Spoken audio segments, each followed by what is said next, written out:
The Point is KUSG, Hagåtña, Guam, 93.3 FM and 104.3 HD3. The president's travel plans haven't changed. Lisa Brady, Fox News. The White House defending a planned visit to Texas and Ohio after last weekend's mass shootings, despite pushback from some in the communities. Fox's Garrett Tenney in El Paso. The Border Network for Human Rights announced that as of this morning, more than 17,000 residents of the area have signed a letter calling on the president not to make that trip here. A lot of folks that we have spoken to here, they say they respect the president coming in his role as commander-in-chief, but are struggling to reconcile that with a lot of the language the president has used towards the immigrant community. 22 people were killed at a Walmart in El Paso, where the accused gunman who surrendered to police is suspected of a hate crime targeting Hispanics. After condemning white supremacy yesterday, President Trump tweeting again today that he's the least racist person. A briefing about to be held in Ohio on Sunday's shooting that left 9 dead. That gunman, who was killed by police, had compiled a hit list in high school, but had nothing in his record to prevent him from buying a gun.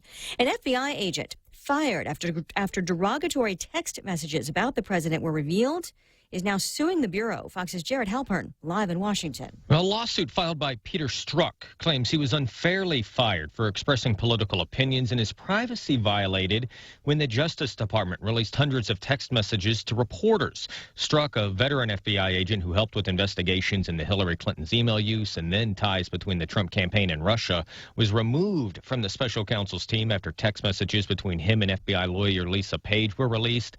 Many of those exchanges were critical of then candidate Trump. The FBI fired him last August, Strzok's attorney says, because of unrelenting pressure from the president. Lisa. Jared, a partial rebound on Wall Street. The Dow up 313 points at the closing bell. This is Fox News. IHOP now has buttermilk crispy chicken made with all-natural chicken breast and a signature blend of seasonings. Why am I running? Because IHOP now has buttermilk crispy chicken made with all-natural chicken breast and a signature blend of seasonings. Whoa! We're talking chicken sandwiches, chicken and waffles, even chicken and pancakes. But move it, Gray Van! IHOP has crispy chicken! Run in to try IHOP's new buttermilk crispy chicken strips and pancakes for just $6.99. For a limited time, price and participating restaurants may vary. Parents, start your child's school year right with healthiness and fun. Complete your child's immunizations, annual physical, dental, or eye exam at FHP and receive a free gift for each exam visit. Perfect for back to school. Valid from July 15 to August 31st or while supplies last. Visit their website or Facebook page for more details. Call 646-5825 and press 2 to schedule an appointment today. Most private insurance accepted. FHP Health Center, our island, your clinic. The Trump campaign and the Republican National Committee filed the latest lawsuits against a new California law requiring presidential candidates to release 5 years of their tax returns to secure a spot on the state's primary ballot. New York tried a similar move but was overruled by a federal judge. California says the returns are necessary for voters to make an informed choice. But 4 California voters and a conservative watchdog group also sued, claiming the state cannot set new requirements for federal candidates. The president's lawyer releasing a statement this afternoon saying the statute is illegal and will ultimately fail. Fox's William Lajeunesse. The Trump administration ramping up the pressure on the disputed Maduro regime in Venezuela to allow a transfer of power. The pressure and pain on Venezuela's leaders just ratcheted up significantly as President Trump, via executive order, announced a full economic embargo on the socialist regime. All Venezuela assets and interests inside the U.S. are now frozen, and the economic freeze also sends a warning to the world. Do business with Venezuela, and you may receive your own U.S. sanctions. President Trump's national security advisor detailed the harsh new sanctions in Peru at a conference with 50 other countries to deal with Venezuela's political crisis. The new asset freeze also sends a message to China and Russia, which continue to support the Maduro government. In Miami, Phil Keating, Fox News. Recapping Wall Street, the Dow up 312, but it was a volatile session after yesterday's 700-point plunge. What happened overnight is the Central Bank of China stepped in. It stabilized its currency to bring some calm back into the marketplace. This was after the United States, remember, called China a currency manipulator. But there's still a lot of questions for traders, for investors alike. Fox Business Network's Jackie DeAngelis at the New York Stock Exchange. Trade talks with China scheduled to resume next month. The S&P and the NASDAQ also up over 1% today. Lisa Brady, Fox News. Half a day. Security Title is honored to join in sponsoring Ray Gibson on The Point. I'm Jade Uggan of Umatic, and this is where I start my day. Listening to the voices of our community and sharing thoughts about issues that affect all of us. It all boils down to our people and our land. Protehi itanonmu. Protect your land. When purchasing or refinancing your home, remember to call the professionals at Security Title, just like you call Ray Gibson in the morning. Hey, do you know what time the bank closes? I need to deposit my check. You know you can do that from your phone. I can? With Bank of Guam's mobile app, it's easy. Just endorse the back and snap a pic to deposit it into your account. You can do this from anywhere, anytime, which means no rushing to catch the bank and no lines. With Bank of Guam's mobile app and online banking, we're always open. Visit bankofguam.com for more information. Bank of Guam, the People's Bank. Member FDIC. Hi, welcome to this Subway ad for the new ciabatta collection. How do you want it? I'll take the slam poultry. Sure.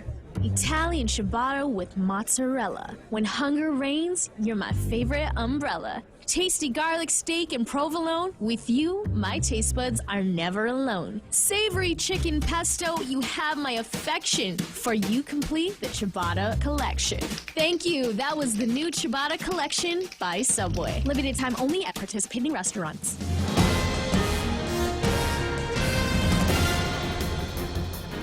Half a day and good morning, Guam. News time here at The Point is 7 minutes past 6 a.m. this Wednesday morning. I'm Kevin Kerrigan. Here's a look now at some of the top stories from the Guam Daily Post. Federal authorities arrested a University of Guam researcher and faculty member yesterday on charges that he conspired to rig bids and steer about $1.9 million in federally funded contracts to two businesses, including one he and his then wife had a financial interest in. A federal indictment accuses Thomas Marler of rigging bids to favor Isla Paraiso and a second company, Sansar Environmental Consulting. Marler is a professor at UOG's College of Natural and Applied Sciences. He's accused of rigging bids to favor his companies. Jayanika Lawrence, who obtained the business license for Sansar Environmental, has been charged in the same indictment. The government has asked for a summons to be issued for Lawrence, who is now believed to be living in Seattle, Washington. The grand jury returned the indictment on July 8th against Lawrence and Marler, but the case was kept confidential until it was unsealed yesterday. Marler and Lawrence face charges of conspiracy to restrain trade, conspiracy to commit wire fraud, and money laundering. The indictment alleges that between 2013 and 2015, the two conspired to submit bogus bids and obtain UOG federally funded projects through non-competitive rigged bids. Court documents outline numerous contracts awarded to either Isla Paraiso or Sansar Environmental during that time. The funds came from the U.S. Navy and the U.S. Department of Agriculture. Governor Lou Leon Guerrero issued a statement yesterday declaring that the proposed spending on health care, education, and safety in the legislature's proposed 2020 budget plan will prevent her administration from being able to hire more police officers, teachers, and nurses and jeopardize welfare programs for the people who need it most. Leon Guerrero's fiscal team brought that message home in testimony yesterday on the legislature's budget bill before Senator Joe San Augustine's Finance Committee.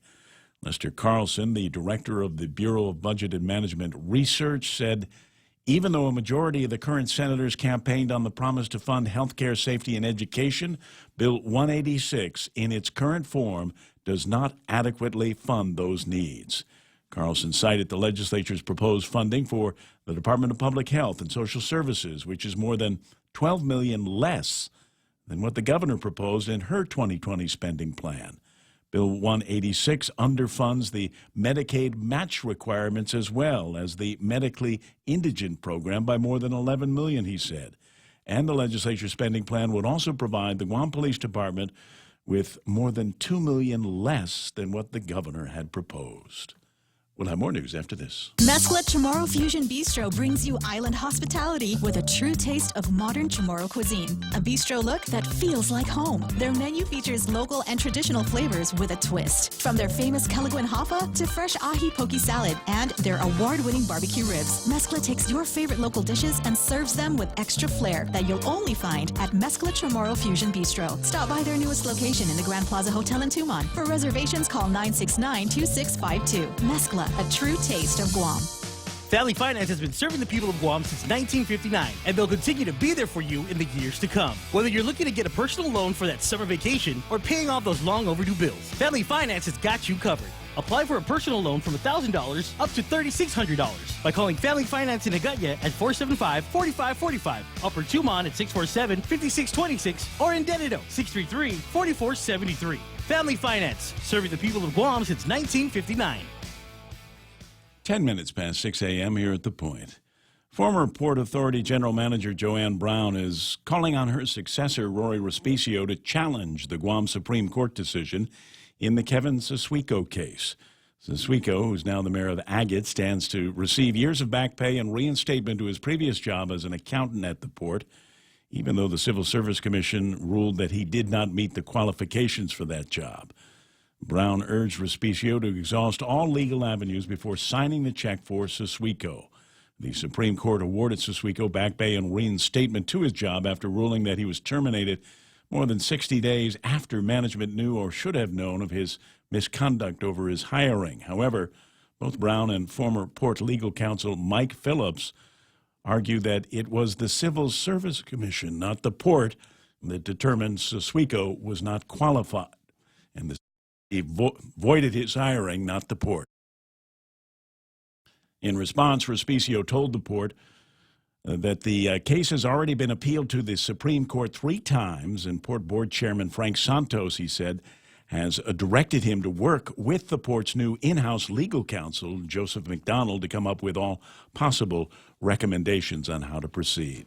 A Japanese man has filed a $50 million lawsuit against contractor Slingstone and various insurance companies over spinal injuries he said he sustained jumping into a pool at the Green Lizard Bar. The lawsuit was filed by Hiroto Narisawa. He was drinking with friends and coworkers at the bar when he dove headfirst into a swimming pool there and injured his spine. The lawsuit states that Narisawa needed spinal decompression surgery, and he's now paralyzed. Peter Walls is named as the owner of Slingstone and the Green Lizard. The lawsuit alleges that Walls and his company, along with another company, Doe Contractor, knowingly designed and constructed the swimming pool without applying for and obtaining the necessary building permits. The suit implicates Aloha Development Corporation as well, stating that the company knew or should have known as a landowner and leaser about the pool's construction. For these stories and more, log on to postguam.com or pick up a copy of today's Guam Daily Post. Ray and Mike now take a look at our weather. Oh boy, alcohol and swimming pools do not go together. You and I both know people. I know a guy went to have a good time at a party and jumped from the second floor of a house onto into the swimming pool, and he was able to do it before, but he'd been drinking that night and he missed the swimming pool, and he had to learn to walk all over again. You always got to be careful around those kinds of things. Yeah, if you see the videos on Facebook, you'll see that being stupid in swimming pools doesn't never go together, right? Cloudy and scattered showers, isolated thunderstorms, and isolated showers this evening. South winds 15 to 20 miles an hour, becoming southwest tonight, decreasing 10 to 15 miles an hour as well. Highs around 84 degrees, and overnight lows should be about 77 degrees. That's the good news that we're branding you with this morning on the weather. 6:46 for the sunset tonight. Sun came up this morning about 6:06, and Sherry was able to get a pretty decent picture of what looks like a little bit of sun peeking through those low clouds in the horizon. Yeah, you can see a little bit of light there underneath the clouds. That's very nice. Yeah, our weather's going to be improving today and tomorrow. So we'll talk about that just a little bit. Looking at the radar right now, you can see the heavy showers and thunderstorms off to the northwest. That's part of a feeder band to Tropical Storm Crosa, which has developed off to our north-northwest. Rosa. Yeah, it's going to keep on moving away, and there's really not a whole lot downstream. And all of this is going to continue to pull off to the north and northwest. So our weather will be improving as the day goes on. We might see a big occasional shower or thunderstorm this morning, and you can see a little bit of stuff down there to the southwest. It could blow through here, but as the day goes on, things are just going to get better and better, and you might even see some peaks of sunshine as we end the day today. Let's take a look at the satellite real quick. There is Crosa right there to our north, starting to get wound up really nicely. That other blob off there to the left, that is going to be Tropical Storm 10, Lakima, and that's going to also head north. Both of these are attached to, a monsoon trough, and that's what's been giving us all this wet weather for the past several days. They're both going to pull off to the north, as is 96 WNBest, which we can't even see here. It's been quite an impressive MJO peak time. We've had no less than 5 name systems spin off of this one, which is pretty typical for these MJO peaks. Looks like it's starting to wind down a little bit now, so just look for improving weather the next couple of days. Model forecasts say maybe a little more moisture for the weekend, but they're not sure yet. Yeah. A couple of notices, though. We got a high surf advisory in effect through Friday night along west-facing Reese, and it's still raining. It's just going to improve. It maybe not as rough as it's been for the last couple of days. There's still a flash flood watch in effect through this evening, so careful if you're going to be out and about in the boondocks and walking. And crazy thing is, as much as we've been telling people about the flash flood watch in effect through the night, there's a lot of my hiking buddies have been going out hiking because the falls are that much more spectacular with all of the weather that we've been getting this morning. Anyway, 6:16 in the morning. That's news and weather together, brought to you by Bank Pacific, banking on the Pacific for 65 years. 65 years ago, Bank Pacific opened its doors to our community. As we celebrate, we offer you a special 65th anniversary personal loan rate for as low as 4.65% for travel, back to school, a wedding. Do whatever you want with the money. We just want to give it to you for as low as 4.65% APR. It's our birthday present to you. Bank Pacific, where others put branches, we place roots. Equal opportunity lender, member FDIC, conditions apply. I see what it says here, and I even posted pictures. I went to check out, because I'm one of those guys that if I tell you about going to someplace for a happy hour, it better be a crazy happy hour. So I went by the one at Ruby Tuesdays last night, and it certainly was. If you want to see what that looked like, at least from the perspective of my Pixel camera, then go find me up on Facebook. Now, today is not a Ruby Tuesdays kind of Wednesday, but still a great opportunity to get in there for the happy hour between 4 and 6. Select draft beers, wines, sangrias, and an RT Tipsy Palmer or the Ruby Relaxer, $5 or less. $5 appetizers, too. That was just all over the bar. Put your purse down. We don't have room for purses and bags on the bar because we have too much food. So check them out for happy hour tonight at Ruby Tuesdays. Morning broadcast also brought to you by American President Lines, global presence with a local home. It's the summer of Jeep until the end of August, so you still got time to go and get a test drive on the Wrangler, the Compass, the Cherokee, or the Grand Cherokee. Maybe get one in the garage for 1.99% APR. And for some people, Academy of Our Lady of Guam girls, my daughter Mayumi's first day of school, today is back to school. And there's back-to-school meals for kids and parents on the go. Get back to school with Biggie value for $5. Enjoy a big bacon double stack, 4-piece nuggets, fries, and a drink. Hungry kids? No problem. Fill them up with a $5 Biggie bag at Wendy's. Now that's better. The Ray Gibson Show. Morning talk that matters. Call now, 888-TALK.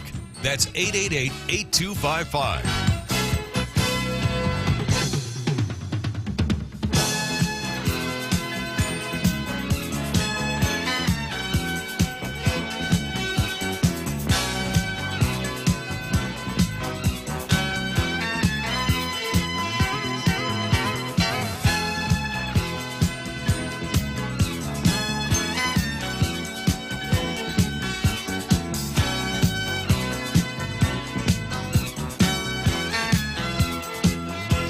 See if I can get this picture back up here, just because it looks so good. As I said, Sherry Iriarty sent this picture of the sunrise this morning, and it's nice because the picture that I took at sunrise yesterday morning was just sheets of lights from cars and the water on the road, and who knows, with the weather clearing a little bit, we might actually get some dry driving conditions. Thanks very much for the pic there, Sherry. I do appreciate it. I think I might have a couple of other pictures from our astute listeners. There's the one from Pam's house. this is what sunrise up in Gigo looked like just a little bit ago, which is almost exactly what sunrise in Gigo looked like the other day, because it's just you get a whole bunch of low clouds out there. You can see the sun trying to peek through, but not much after that. 6:19 in the morning. Welcome to the Ray Gibson Show on 93.3 The Point. My name is Ray Gibson, and it's another just incredible day. Wild, woolly, weird, kind of wobbly Wednesday. Lots of interesting stories to talk about. Kevin Kerrigan from the Guam Daily Post has given you the primer on that. If you're looking for some interesting stories, grab the front page of the Guam Daily Post right there. This one here got my attention because it's like the last place that you'd ever look for any kind of corruption is at the University of Guam. And there's an interesting story about how the feds have made a bust on a guy that it was apparently in charge of making purchasing decisions and awarding contracts, and figured, what the heck, I'll award this to my company. That's what I'll do. And the question I got is, how can I get some of that? And the reason why I ask is how can I get some of that? You know me, I don't have too much larceny in my heart. But with all of the different headlines that I'm getting these days about so and so going into the court, and there's a lady that is responsible for trying to import 680 grams of crystal methamphetamine to Guam, is supposed to be in jail. She's failed just about every drug test they've given her. But you know what? They're going to let her out so she can go check out rehab. Apparently, there's no rehab programs inside the prison, or maybe the drugs are too easy to get inside the prison. But I'm just thinking, the guy got a good scam, got $1.9 million worth of projects that he is alleged to have rigged. And I'm wondering what kind of book they're going to throw at this guy. Or are they going to go soft on him where that one as well? And then there's this other story, and this ought to make you just absolutely crazy. I wish I had more details on it. But they're talking about a plea deal for the drive. You remember that little boy, Jericho, that got run over? And there's a video that I'll never, ever watch because it shows the kid getting run over by the car. Anyway, they're contemplating some kind of a plea deal. Is there a potential for resolution of this matter without trial? Senzon asked. Yes, Your Honor, said Assistant Attorney General Alyssa Draper DeHart. Further details of the potential resolution of the case were not discussed in the court, but keep an eye on this. This is just one of those cases where it very, very clearly is beginning to look like you can get away with anything on Guam. 6:21 in the morning, and Michael Knight will get the phone when you call. The number to that part of the building is 888-8255. That's 888-8255. If you want to join the program, that's the way to do it. It's fairly easy. You dial those 8 numbers, and then Michael will answer the phone and talk with you for a little bit, and then put you on hold, and I'll pick you up, and then we can talk about whatever it is that is on your mind, or whatever is floating around on your table of contents. But before we get that deep into the program, I got to start off with the starters. Sometimes you want to go where everybody knows your name, and they're always glad you came. See, the troubles are all the same. You want to be where everybody knows your name. And the stream is growing fast here this morning. I got the top 10 include James Howard beat Ismail today. Al Bautista, who says all of the rain that we've had in the last couple of days is now apparently in Korea. Hold on to that stuff for us, would you? JB Nicholas is online. I got Tommy Aguero, Nate Horn, and Tom Tahaji, Mark Mendiola. Tropical storm Francisco is in Korea. But did Francisco develop around here? I don't think so, did it? No, it developed to the southeast of Japan, and then it moved up through Japan yesterday, and now in Korea. All right, so that's, don't blame us there, Al. We'll send you the one from what's the name of this one? The one that's upstairs? This one is Crosa. Crosa. Yeah, no, actually, Crosa, they're forecasting this one actually to turn off to the northeast. It won't make it, but Lakima might. So. There's still another. So Al might definitely get some weather from around the Marianas. Possible, all right, we got the possibility happening for you there, buddy. Tom Toddsy's online, Mark Mendiola, Joe Bloss, and Sherry Uriarte, who gets picture credits this morning. There's a bunch of other names that I've missed because, like I said, the list is going fast. There's a lot of people that are joining and a lot of people that are making content. So I'll start where Mary Park is, Henry Gonzalez, who just got done with a big reunion for the family out in Las Vegas. Eddie Artero's there, Charlene Marchessault. Good morning, morning, Landon Nadler. Nice to see you there. Carl T.C. Gutierrez, you might recognize that name, former governor of Guam. And Gina Kono. Carl says, good morning. Leah Beth Nahalawa is online. Big day for Leah Beth. And my understanding is that Leah Beth is going to be facing the legislature at 9 o'clock this morning. She is going to be going for the hearing on her appointment to serve as a member of the Guam Banking and Insurance Board. She's not going to be alone. Dean Minglotin is going to be there. Ray Schnabel is going to be there. And John Edward G. Elau will be looking for an appointment to serve as a member of the Alcohol Beverage Control Board. As Sabine B. Chargaloff is online. Good morning, Chuck Sanchez. Good to see John Ray Uggan. Hoi, Zenhafa de Raymond. I see the sun trying to peek out here down in God's country. Josephine Bloss is there. Crystal Schnabel, good morning to you. Evelyn Legacy Trinidad is there. My buddy John Wigston's online. Ken LG with a link to his testimony against the budget bill, a 9-minute review of the disconnect between the people and the politicians. The stage is getting set. I don't know if you were paying attention to Kevin Kerrigan's newscast a few minutes ago, but the stage is getting set, my friends, for the annual epic battle between the legislature and the administration. The administration, that's right, has sent down their budget proposal to the legislature. The legislature says, yeah, thanks very much. Appreciate your work of fiction. This is our work of fiction. And now the battle will begin. The lines are beginning to get drawn. Les Carlson went down there and said, any of you people, I'm paraphrasing now, but any of you people that decided that you were or said in campaign that you're going to be running on the people's initiatives, i.e. public health, public safety, public education, that kind of thing, you're going to eat your words because your budget doesn't do any of that. But I will tell you the one place where they will agree on. And it'll be like that one moment in the fight where they're still friends. Right? They have not yet gone into the fisticuffs with each other, and that will be the touch. The point where they touch gloves in this match is the part where the legislature, Joe S. and Augustin, is looking at Les Carlson and or Lulian Guerrero. They're going to tap gloves and say, no matter what happens, keep the BPT at 5. No matter what happens, keep the BBT at 5, and then they'll go duke it out. They'll go and duke it out, and at the end of the day, I don't know if any of us taxpayers are going to get anything groovy out of this. So we'll continue to talk about it and continue to watch it. What have we got here? James Howard says, hey, those UOG dudes, there's the same peeps that said cannabis was going to destroy Guam. McNuggets buddies, Lanya. You mean McNinch is his name. Carmen Mendiola Paredes is in Spain listening to the broadcast right now. I see my pal Simon Sanchez. Annette Ada Vasquez, absolutely hooked on this program, aren't you? Tim Lohan, no, I think I might have seen wandering around the GPO area last night. Albert Eliason says super low water pressure in Pagat Manilao area. Water main break. I didn't get anything from the guys at GWA. I haven't gotten anything yet from them about any water issues. We'll see if we can call somebody over in dispatch, see what they've got to say. Pat and Norma Jean Flores, John Ray Titano, Lillian Cruz. May Arile is online this morning. I see Greg Karabrock, Cheryl Ochai, Bob Lizama. Techur is there. Jerry de Guzman. Mario, Elena, Boom, Taminglu, Santiago. Any name that has the word boom in it. We're going to be friends. We're going to be pals. I see Linda Gabriel is there, Richard V. Leon and Richard Fee. Nice to see you online, Richard. How you feeling these days?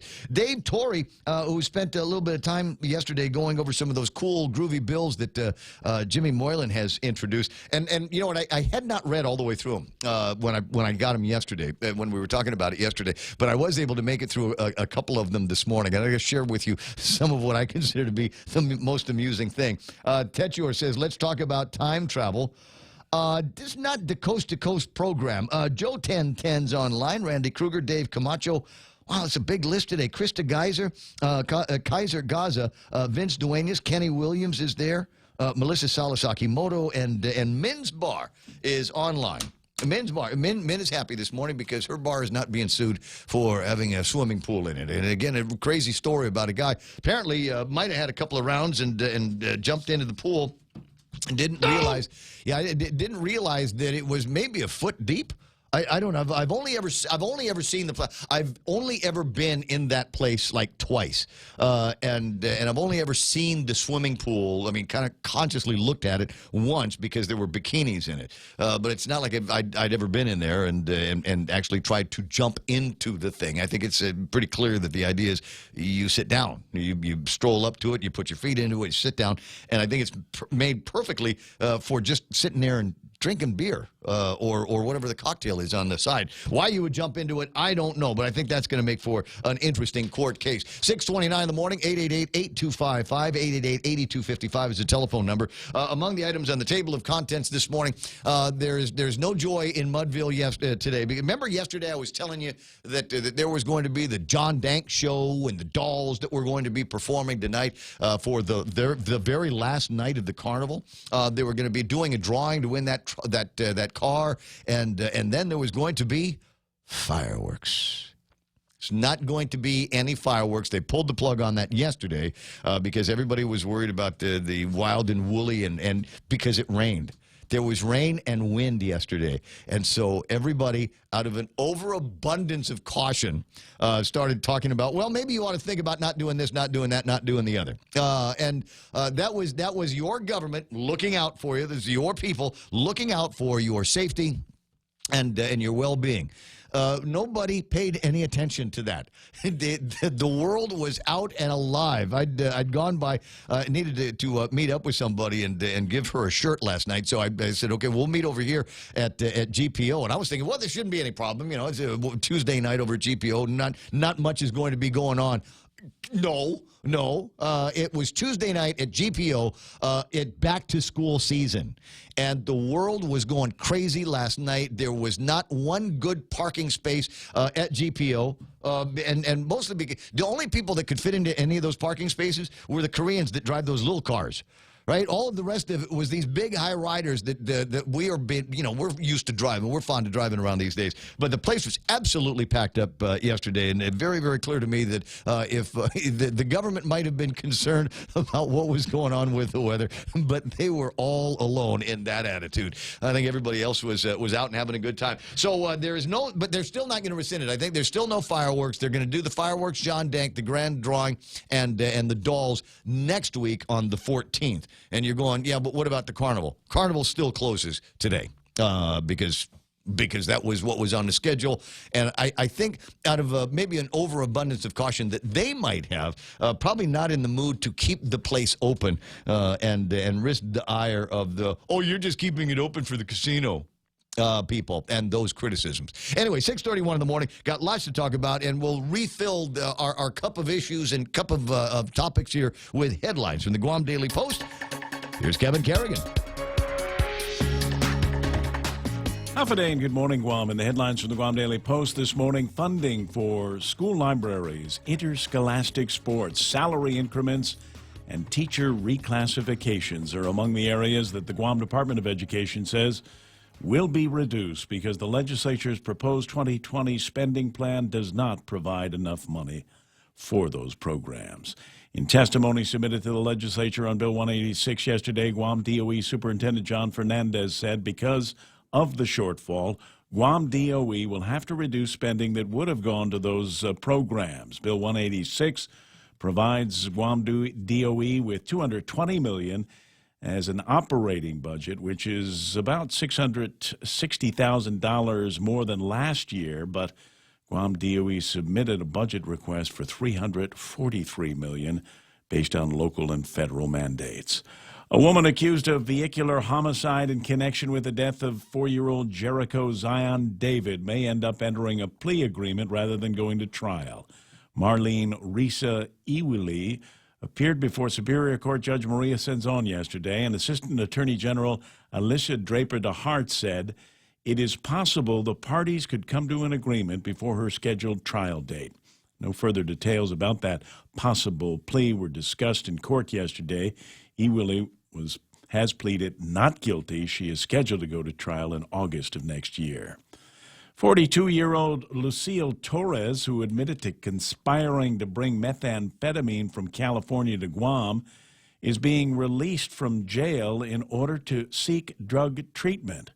Torres's defense attorney, Curtis Vandeveld, asked the court to allow his client to attend inpatient treatment at the Oasis Empowerment Center. Assistant U.S. Attorney Laura Sambatero did not oppose the request.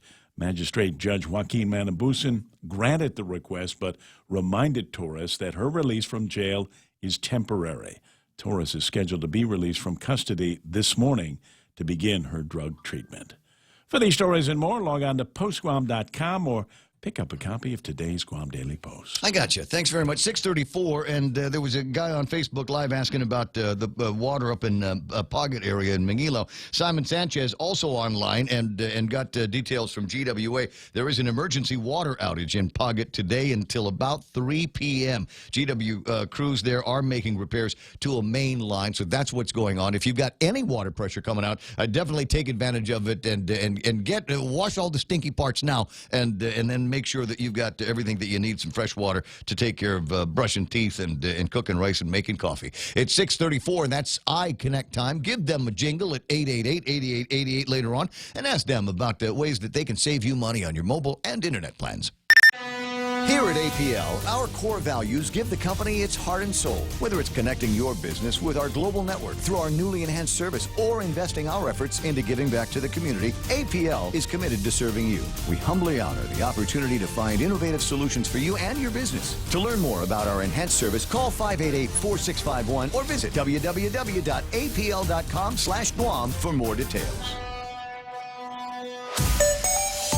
6:35, and it's time to take our first look at right now traffic. Let me see, the Gizmo is up and running this morning. I don't seem to have any outages on that. Already looking at a couple of red spots here, and a strange red spot here on San Vitores Road, Poly San Vitores, right around, where is this? Right around the Royal Orchid. Traffic that is moving southbound. On that road seems to be moving slow. Everything else is looking fine. Don't understand what's going on. Maybe a little bit of a slowdown as you get up the hill towards the Tarza Water Park on the Marine Corps Drive. Nothing there to see. You might see a little bit of a slow down and a little bit of extra traffic on Marine Corps Drive southbound around the Micronesia Mall. And that is meeting up with northbound traffic around the Fatima Mobile area. So be advised. Watch out for that. Don't see anything major in front of Anderson Air Force Base, although it does look like there's a line of traffic that is beginning to form there. 8's looking good, 10's looking good, 4 is looking all right. Don't see too much happening down to Polaris Point, maybe a little bit where the construction is, but on the way into Sumai and Big Navy, it's looking pretty good. That's right now traffic here on the Point. 65 years ago, Bank Pacific opened its doors to our community. As we celebrate, we offer you a special 65th anniversary personal loan rate for as low as 4.65% for travel, back to school, a wedding. Do whatever you want with the money. We just want to give it to you for as low as 4.65% APR. It's our birthday present to you. Bank Pacific, where others put branches, we place roots. Equal opportunity lender, member FDIC, conditions apply. News to fill your mind. Talk to get it out. The Ray Gibson Show. Call now, 888-8255.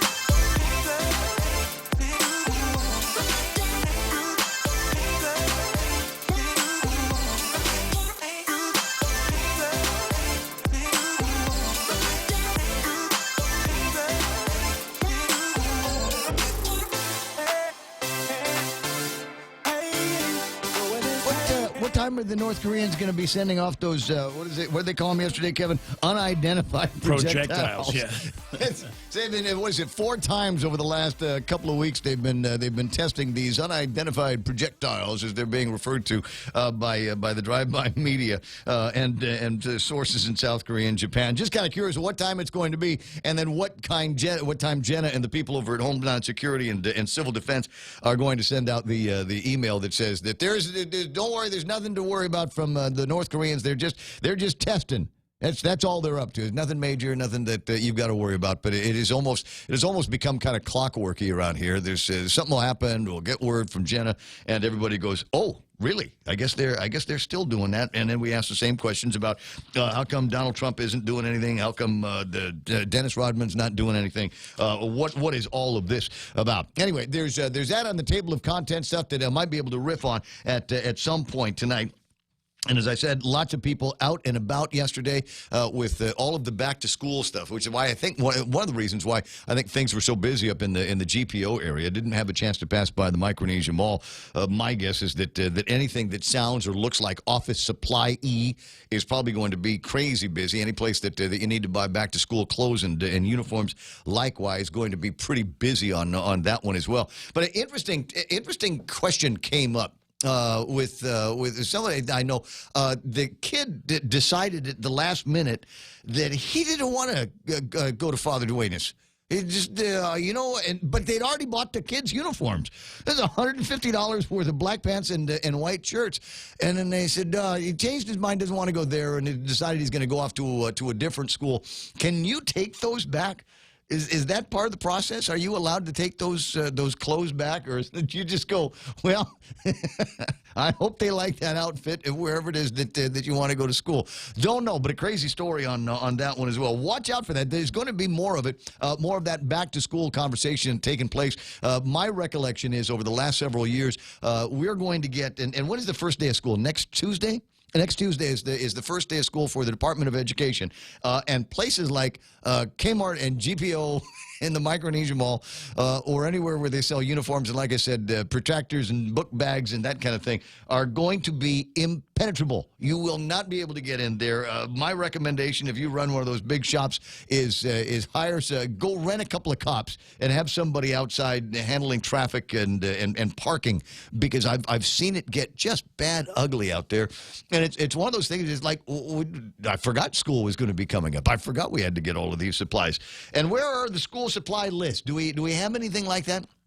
I guess we got to wait until orientation with the kids, and there might be some of those school orientations going on now, where you take the kid to the school and they show you where the kid's desk is going to be, and then they hand you a list, and the list is, these are all of the things that John Fernandez and Mark Mendiola and Auntie Lulian Guerrero did not buy for us. So you go and buy. We're going to need some wet naps. And we're going to need some Xerox paper, and we're going to need some markers and crayons, and all kinds of other stuff. So you go and find all that stuff and bring them in. Or don't bother bringing the kid back to the school. We'll watch and see what those things start to look like, and what the hot commodity, the hot item, is going to end up being.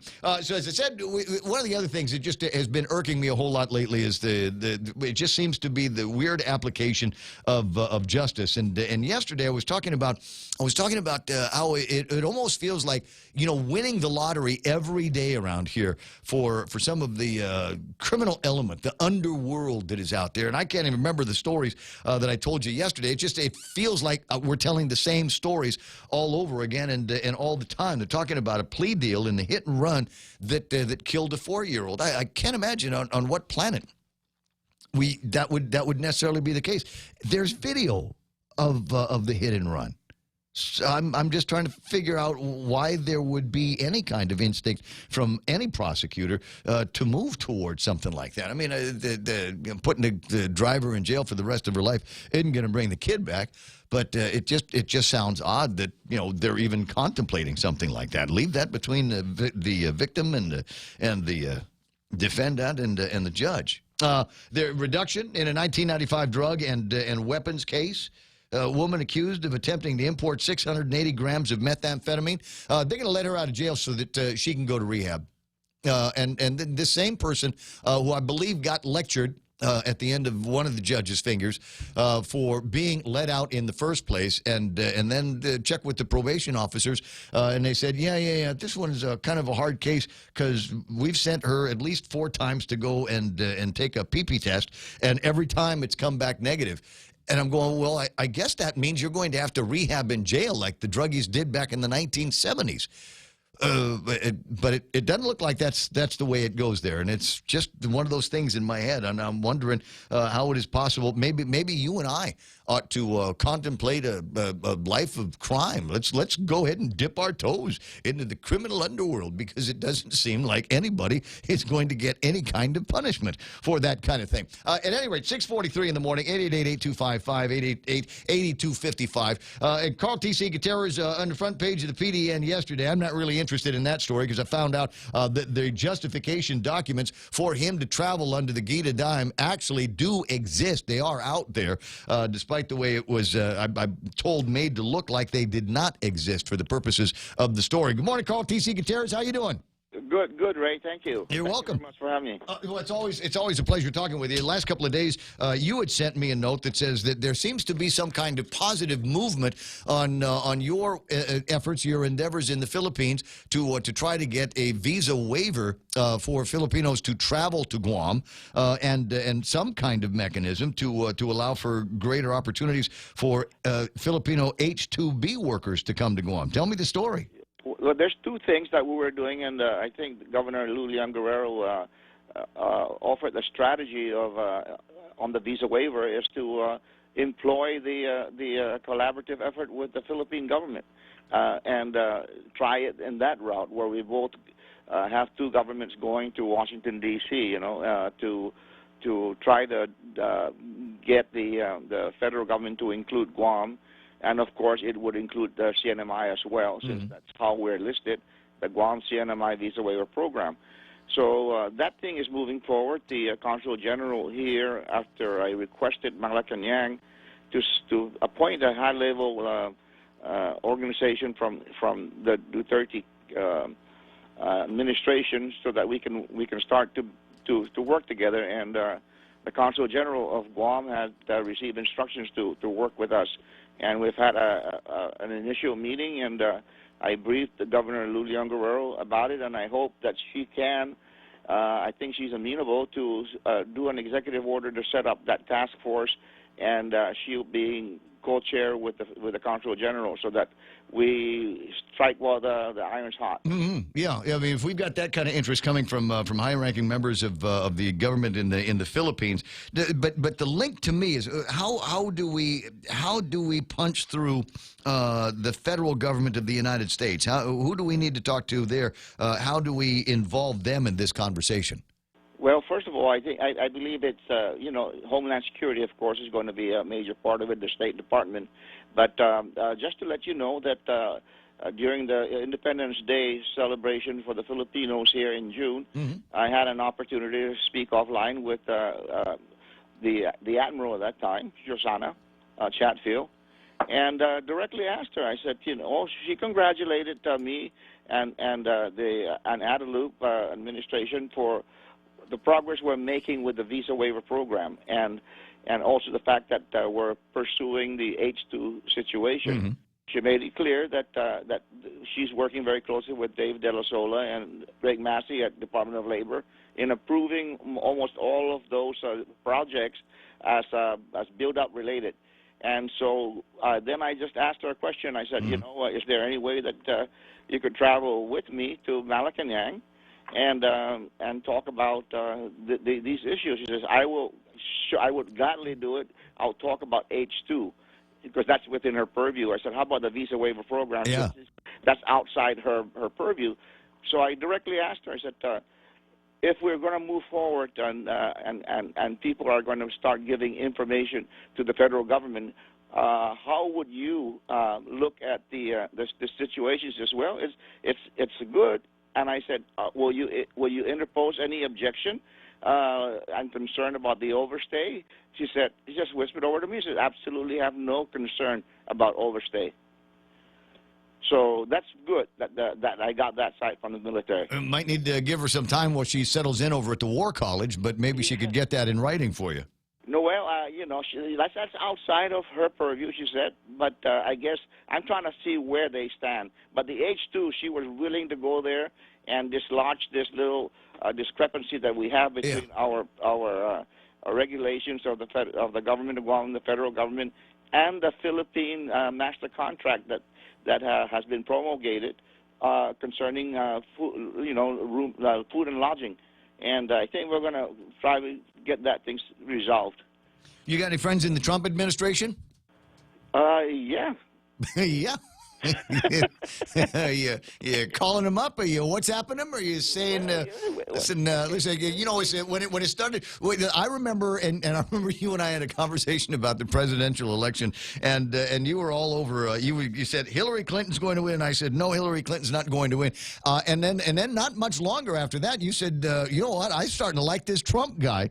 So turned into a Trump supporter, which I thought was interesting because even Eddie Calvo wasn't going for Trump. He wanted what's his name, Ted Cruz to win. But anyway, so it seems to me that you are one of the early adopters into the Trump administration, and now that it might be looking for some kind of support out here, maybe it's possible that you might be able to trade some of that valuable Carl Gutierrez influence with Trump to see if we might be able to get some Filipino visitors to Guam. And that's what I'm hoping to continue to do, my networking. Just like last night, I mean, there are certain people in the Philippines that, by the networking part, I mean, doors are open simply because of relationships of people. And we had another group that came in yesterday morning looking over their project. I think I told you that they've already broken ground and they're building four bedrooms up at Windward Hills, and eventually it's going to end up at 488 homes, and that's already ongoing. No, you told me that there was something going on, but you didn't tell me what it was. That's the closest thing to it. So we're talking about a 480 home development in Windward. Yeah, they're already building four right on the cross. I was going to say runway one. It's fairway one or whatever you call it.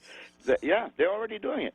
And so then after that they'll move forward with it's a 5-year program to build 488 homes. Just because I'm curious, any low income housing in there? No, these are like I think targeted towards the military. If it's down there, yeah. Yeah, so that's and they'll I'm sure they'll gobble all that up. But it's a 3-bedroom primarily set, and it's really nice. One of these days you can go up there and see how it's going. I might swing by. Before I let you go, because I know what a busy guy you are, I want to get your thoughts on this, a story that Luella Lucino did. Mike Pompeo, Secretary of the U.S. Department of State, first ever Secretary of State to visit the Federated States of Micronesia. And this story talks about the very beginnings of the negotiations for the compacts of free association. Sitting at that table, obviously, is going to be folks from the Palau and the Federated States of Micronesia, etc. Guam doesn't get to sit at that table. Our representative is the Secretary of State. How do we integrate into these conversations, these negotiations moving forward, our thoughts on the compacts of free association and the impact that it's had on Guam, and how we might be able to figure out ways that we can get ourselves recompensed properly for that impact? Well, let me tell you how I did it back in the 80s when they were negotiating the Compact of Free Association. The Ambassador Rosenblatt, you remember him? Vaguely. He was the one negotiating with FSM, Palau, and the Marshals, and he didn't want anybody like myself, who was a senator in the legislature at the time, to sit in so I could listen. And then the president, our governor Mangafel, and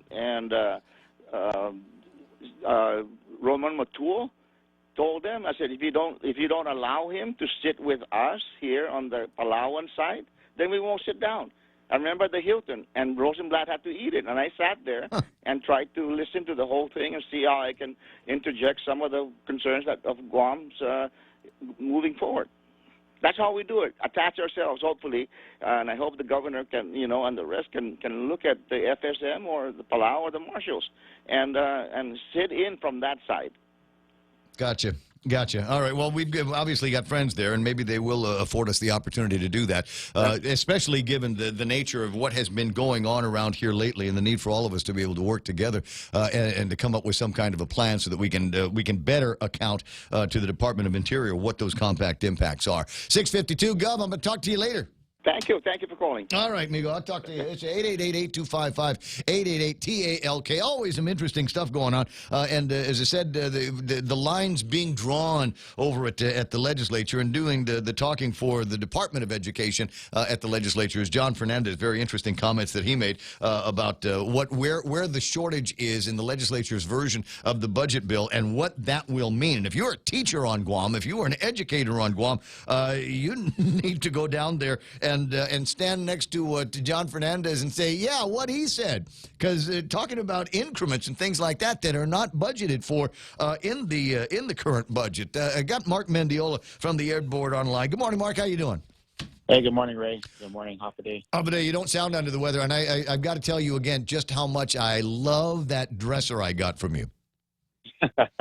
I'm glad it's being put to good use. No, it's great. So the only thing was missing a couple of knobs, so I went by Home Depot yesterday and found some that almost are exact matches. And so I've been having a good time trying to figure out which drawer the underwear goes in, which drawer the socks go in, and my running clothes and all of that. So I appreciate that. Are you selling anything else? Yeah, I'm trying to clear out some stuff. Some other furniture. I'll post it up. Yeah, okay.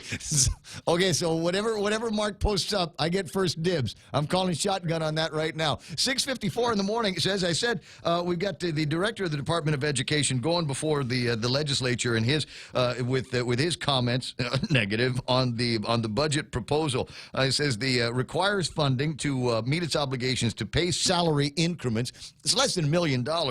Catch up with teacher reclassifications and absorb the transfer of school grounds maintenance that was sent back to DOE by the mayors. Apparently, as much money as we give the mayors, it's not enough to keep the grass short in the playgrounds over at the schools. So that's just among some of the concerns that John has with the budget. Do you have any others? Yeah, ultimately, from the board's perspective, we wanted to ensure that the superintendent has the transfer authority, to meet the needs of the department should, unforeseen circumstances occur. We're very fortunate. We were able to work with the appropriations chair, Senator Joseph Augustine. We had conversations with him. We also held in our 2 work sessions, one to address the Senator Talina Nelson and any senators that wanted to come to the board's work session where we basically put our issues forth to them. Talina was present.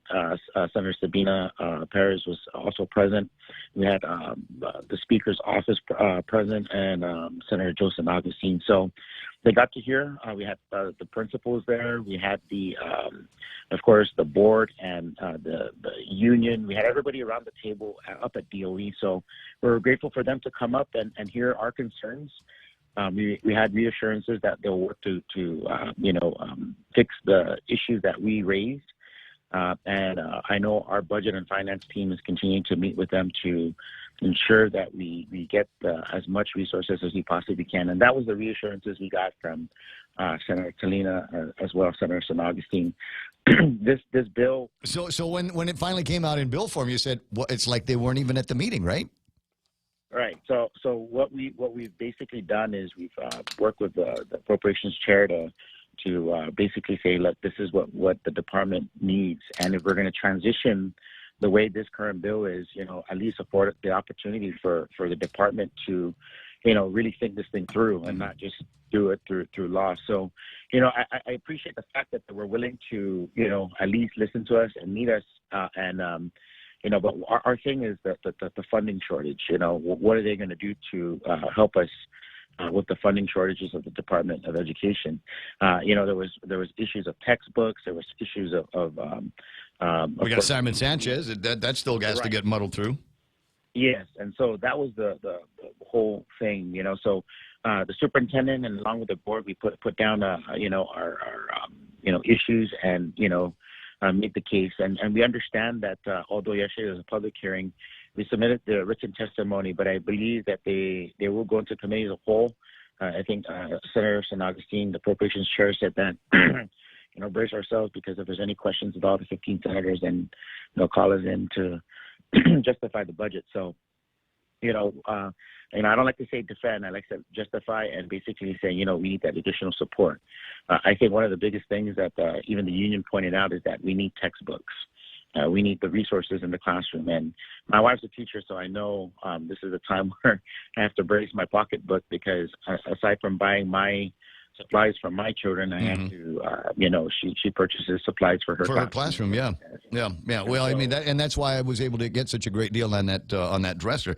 There's a topic that come up in the conversation, and you guys are talking about looking for the authority to seek alternative energy solutions. I pass by schools all the time, and I look at the rooftops on the schools, and I think, I wonder how much electricity they could make if they put up a whole bunch of solar panels up there. How much money the Department of Education would be able to save if we had access to the alternative energy. And I'm kind of curious as to why it hasn't been done yet. Apparently, that is not in the purview of the Department of Education. Yeah, that as it was explained to me, I guess, the previous administration or previous legislative speaker had issues with, not DJ, it was, I think, Senator Speaker Judy Wampat in her tenure. I think there was an issue of procurement and who was going to be in charge. And so, at any rate, Well, they gave you guys authority to procure what you need for Simon Sanchez, and let's just throw that in the mix as well. I mean, I think that would be significant enough. I mean, if we put solar panels on top of every Department of Education building and gym and school, I think that's something that even GPA would feel the hit on. And they go, hey, would you feel that disturbance in the force? We got to talk about this some more, but I'm out of time this hour. I hope you're feeling better soon, and Biba back to school. Good luck. Thank you, Ray. And Mark Mendiola from the Ed Board here. 7 o'clock in the morning, you're really, really close to it, the radio station that you're listening to, and I'm really glad. I'm here, and I'm really glad you're there. Thanks, it means a lot to me, is KUSG Hagutnian, 93.3 The Point. In seconds, Fox News Live on the other side of that, the amazing Kevin Kerrigan from the Guam Daily Post. Coming up next hour, the definition, if you ask me, of possession is a great magistrate report story I got to tell you about, but I can't do it right now because it'll take me more than 5 seconds. Stand by now for Fox News Live. This is The Point.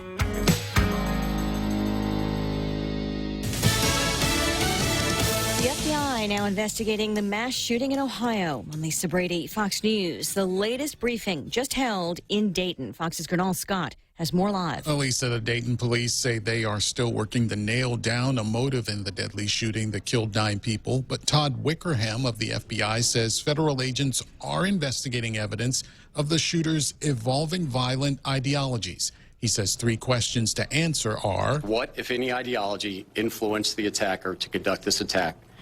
Who, if anyone, helped him or had any advance knowledge of his intentions to conduct this attack? And why he committed this specific act of violence. Wickerham did not label this a domestic terror case, but Dayton police say the gunman had shown an interest in committing a mass shooting, Lisa. Meantime, Gernal, the El Paso mayor says he considers it his official duty to welcome the president. The one human rights group says thousands of area residents have signed a letter urging President Trump not to visit. The gunman who killed 22 at a Walmart is suspected of targeting Hispanics. We are now starting to hear stories from some of the survivors that seem to support that idea. One example of that is Chris Grant, who was here at Walmart shopping for groceries on Saturday when this shooting began. Grant, who is a 50-year-old African-American, told the El Paso Times that he saw the gunman allow white and black shoppers to leave the store while he targeted Hispanic shoppers. Fox's Garrett Tenney in El Paso. Deputy White House spokesman Hogan Gidley defending the president's trips to El Paso and Dayton, saying he and the First Lady want to share the sadness and anger. He unequivocally denounced hatred, racism, bigotry, and white supremacy, saying it has no place in this country. He's going to express that again and repeatedly, as he has done in the past, because it doesn't. There is a renewed push in Congress for a bipartisan background check bill that passed the House in February. This is Fox News. Hi, welcome to this Subway ad for the new ciabatta collection. How do you want it? I'll take the slam poultry. Sure. Italian ciabatta with mozzarella. When hunger reigns, you're my favorite umbrella. Tasty garlic steak and provolone. With you, my taste buds are never alone. Savory chicken pesto, you have my affection. For you complete the ciabatta collection. Thank you. That was the new ciabatta collection by Subway. Limited time only at participating restaurants. 65 years ago, Bank Pacific opened its doors to our community. As we celebrate, we offer you a special 65th anniversary personal loan rate for as low as 4.65%. For travel, back to school, a wedding, do whatever you want with the money. We just want to give it to you for as low as 4.65% APR. It's our birthday present to you. Bank Pacific, where others put branches, we place roots. Equal opportunity lender, member FDIC, conditions apply. The deadly attack 2 weekends ago at a garlic festival in California also remains under investigation. Due to the discovery of the target list, as well as other information we have encountered in this investigation, the FBI has opened a full domestic terrorism investigation into this mass shooting. Special agent in charge John Bennett says the motive is still part of the probe, but the 19-year-old gunman who killed himself had a variety of targets on that list, including courthouses, places of worship, and political groups from both parties. One of the 3 people he killed, a girl who would have turned 14 a few days ago, was laid to rest today.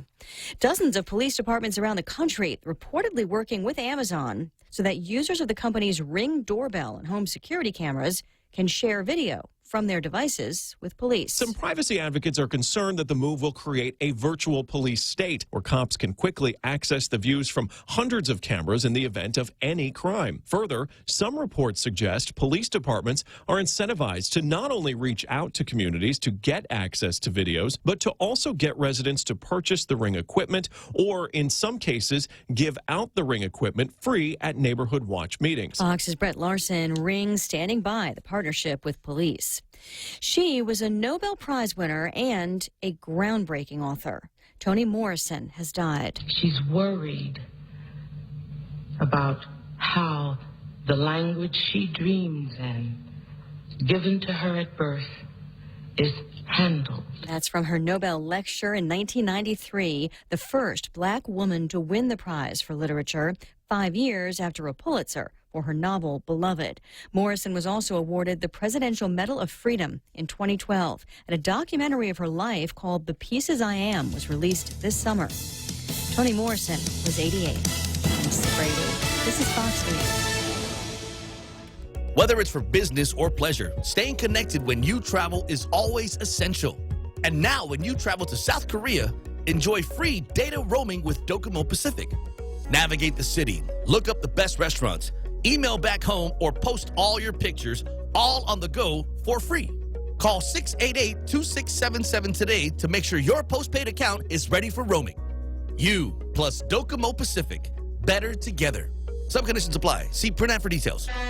Here at APL, our core values give the company its heart and soul. Whether it's connecting your business with our global network through our newly enhanced service or investing our efforts into giving back to the community, APL is committed to serving you. We humbly honor the opportunity to find innovative solutions for you and your business. To learn more about our enhanced service, call 588-4651 or visit www.apl.com/Guam for more details.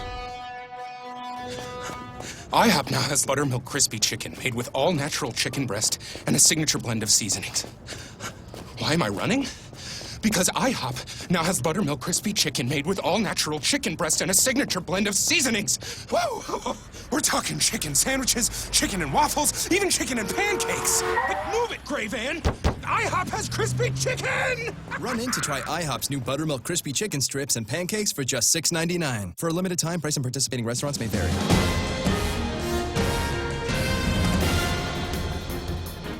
Half a day and good morning, Guam. News time here at The Point is 7 minutes past 7 a.m. this Wednesday morning. I'm Kevin Kerrigan. Here's a look now at some of the top stories from the Guam Daily Post. Federal authorities arrested a University of Guam researcher and faculty member yesterday on charges that he conspired to rig bids and steer about $1.9 million in federally funded contracts to 2 businesses, including one he and his former wife had a financial interest in. A federal indictment accuses Thomas Marlier of rigging bids to favor Isla Paraíso and a second company, Sansar Environmental Consulting. Marlier is a professor at UOG's College of Natural and Applied Sciences. His ex-wife, Janica Lawrence, was also charged. The government has requested a summons be issued for Lawrence, who is believed to be living in Seattle, Washington now. The indictment alleges that between 2013 and 2015, the two conspired to submit bogus bids and obtain UOG federally funded projects through non-competitive rigged bids. Court documents outline numerous contracts awarded to either Isla Paraíso or Sanzar Environmental during that time. The funds came from the Navy and the U.S. Department of Agriculture. Marlier and Lawrence face charges of conspiracy to restrain trade, conspiracy to commit wire fraud, and money laundering. Federal authorities are also seeking foreclosure on their assets. The grand jury returned the indictment against the pair on July 8th, and the case was kept confidential until it was unsealed yesterday.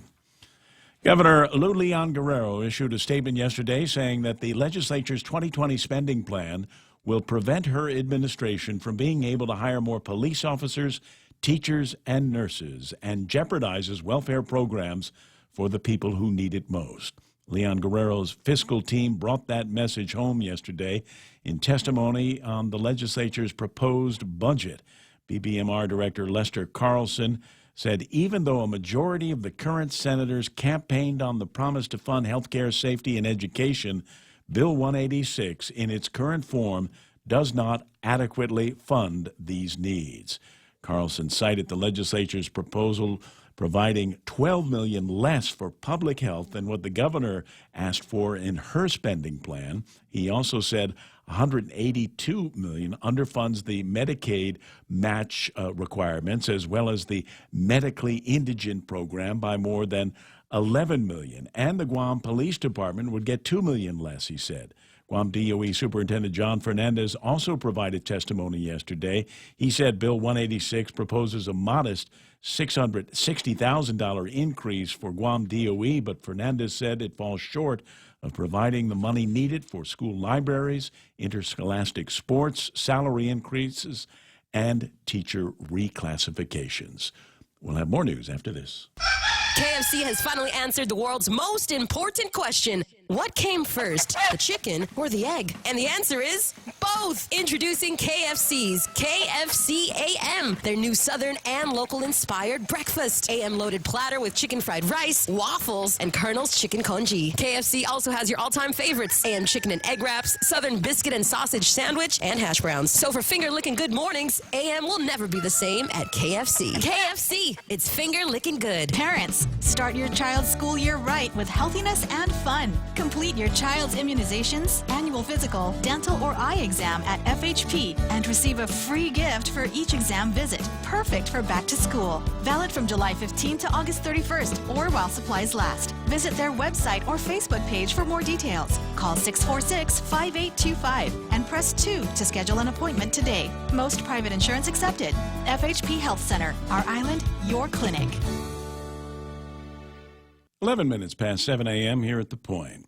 During a meeting of the Commission on Decolonization yesterday, Governor Leon Guerrero said her administration will decide whether or not to appeal the Ninth Circuit decision on the political status plebiscite by next week. I'm not leaning towards anything right now, said the governor, because I want to be very objective and hear everybody, she said. GovGuam has 90 days to appeal the decision, which affirmed Guam District Court Judge Francis Tadenko Gatewood's decision that the native-only plebiscite was unconstitutional because it violates the 15th Amendment right to vote. The governor and the attorney general heard from members of the Commission on Decolonization yesterday, and the governor assured them at the meeting that her administration will continue to work for self-determination. 42-year-old Lucille Torres, who admitted to conspiring to bring methamphetamine from California to Guam, is being released from jail today in order to seek drug treatment. Torres' defense attorney Curtis Vandeveld asked the court to allow his client to attend inpatient treatment at the Oasis Empowerment Center. Assistant U.S. Attorney Laura Sambatero did not oppose the request. Magistrate Judge Joaquin Manabusan granted the request but reminded Torres that her release from jail is temporary only. Torres is scheduled to be freed from custody this morning to begin drug treatment. For these stories and more, log on to postguam.com or pick up a copy of today's Guam Daily Post. Ray and Mike now take a look at our weather. It says cloudy, scattered showers, and isolated thunderstorms. Some isolated showers this evening. South winds up to about 20 miles an hour, becoming southwesterly tonight and decreasing 10 to 15 miles an hour later on. Highs around 84 degrees, and overnight lows should be about 77 degrees. Sun is out. I mean, I went outside and looked at it yesterday, but did not see the sun. I looked in the direction of the sun, where the sky was brightest. So I know that the sun is up. Did that about 6:06 this morning. 6:46 for a sunset tonight is what we are scheduled for. There's a high surf advisor in effect through Friday night along west-facing reefs, and flash flood watch in effect through this evening as well. Those have not been canceled. But right now we'll take a look at what's going on with the weather radar. Duke Sky Talker from the Point's Weather Center now with details. Yeah, on satellite here we can see Tropical Storm 11W Crosa, which is just to our north-northwest. That's where we've been getting all of our rain, as this monsoon that kind of works its way into some spinners. And that's what usually happens when you get the MJO coming through. Yeah, you get that monsoon trough, and then you get some little spinneroos off of that. We've had no less than 5 named systems in the past week and a half. But things are starting to wind down a little bit with Crosa's development here. It's going to continue to pull off to the north-northwest and take most of this ugly weather with it. If we can check out radar real quick, we can see there are some showers and thunderstorms off to the northwest. I thought I had it on radar. My bad. Okay, there's the new link. I don't really think that's going to make it into our area, but it could. Looks, especially down on the southern end, looks like it may be swinging around. What happens is as these systems strengthen, they kind of contract. And so we're hoping that that'll contract and pull that stuff away before it hits us. But still a chance of some heavy showers or thunderstorms this morning. But by this evening, things should be well enough that we might even see a sunset. But no promise. Yeah. No promises. But now we were looking at the satellite imagery just a second ago, and as this thing contracts and moves on, as you say, it looks like that band of weather wants to come this way, but it's being pulled into the greater mass that's ahead of it. So as this thing, Crosa, moves away, there doesn't seem to be anything underneath it. It doesn't look like there's much that's bubbling up. So we ought to. I mean, I'm thinking maybe by the weekend we could be talking grill marks. It's possible. The Weather Service says the models are indicating that more moisture will come in for this weekend. And if you look far enough to the east, and that's where you really got to look, you see more clouds and blobbage out there. So all of that stuff will eventually make its way to the west as we go. But it won't be. I don't think we're out of the worst has happened at this point. We're out of the woods as far as the heavy rain goes. I think maybe another heavy shower this morning. By this afternoon, things will start to noticeably improve. Tomorrow will be a whole lot better than today. I'll bet. 7:15 in the morning. That's news and weather together right here on The Point. Half a day. Security Title is honored to join in sponsoring Ray Gibson on The Point. I'm Jade Uggan of Umatic, and this is where I start my day. Listening to the voices of our community and sharing thoughts about issues that affect all of us. It all boils down to our people and our land. Protehi itanonmo. Protect your land. When purchasing or refinancing your home, remember to call the professionals at Security Title, just like you call Ray Gibson in the morning. Better believe that. The summer of Jeep has been extended through the end of August. They did that for you over at Cars Plus in Mighty. If you've got the desire to go and get muddy, they've got Wranglers for you. You can get muddy in the Grand Cherokee as well. If you're going to get muddy in style. You want details on this, then swing by Cars Plus, do a test drive, and talk to them about getting financing as low as 1.99%. Ray Gibson Show is also being brought to you by American President Lines. Charlie Hermosa reminding me that there is a global presence with a local home, and Ruby Tuesday, where they got an incredible happy hour, participated in last night. But for the rest of the week, they've got all kinds of other cool stuff going on. The best starters, lunches, and dinners priced to please in a brand new Ruby Tuesdays favorites menu. Dips and wings, burgers and tacos, steak and salmon with toppers on those. Available for a limited time at Ruby Tuesday Guam. Real Talk Radio is back. The Ray Gibson Show. Morning talk that matters. Call now. 888-TALK. That's 888-8255.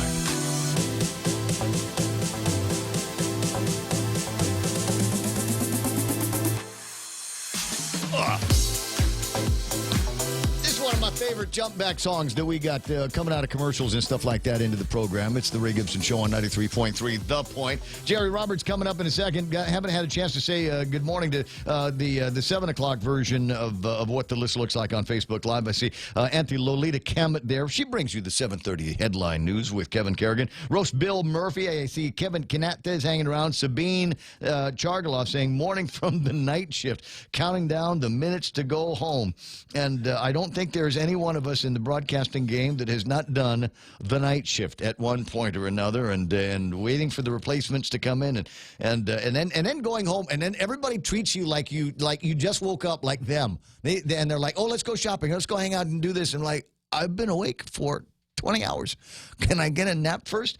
Richard Leon is yakking. There's Jose Martinez, Eunice Mendiola, Therese Uggen-Rigel. And yes, that's Clint's wife. And I'd asked them the other night, because they're people that when I see their name, I'm not sure whether it's them listening or their husbands listening through that account.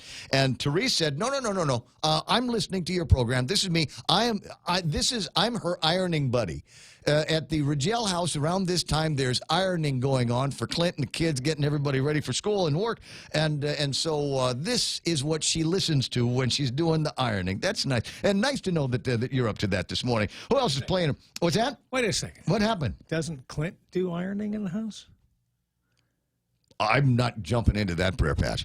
Wait a second. Just wait a second. Why is she... This could cost him re-election. You be careful. Why is she tasked to do all the ironing in the home? What's the deal on that? I didn't pose that question. When I see them again, I will. But I think he has to answer to this today. What do you think? You think you might be able to get him? Yeah, producer. He's got a mouthful of oatmeal going right now. He can't talk. All right. So I solved this whole problem by not ironing. That's right. He should not iron as well. You get polo shirts. That's what you do. You get a lot of polo shirts, and the second they come out of the dryer, put them on. And in fact, this is the deal with polo shirts, guys.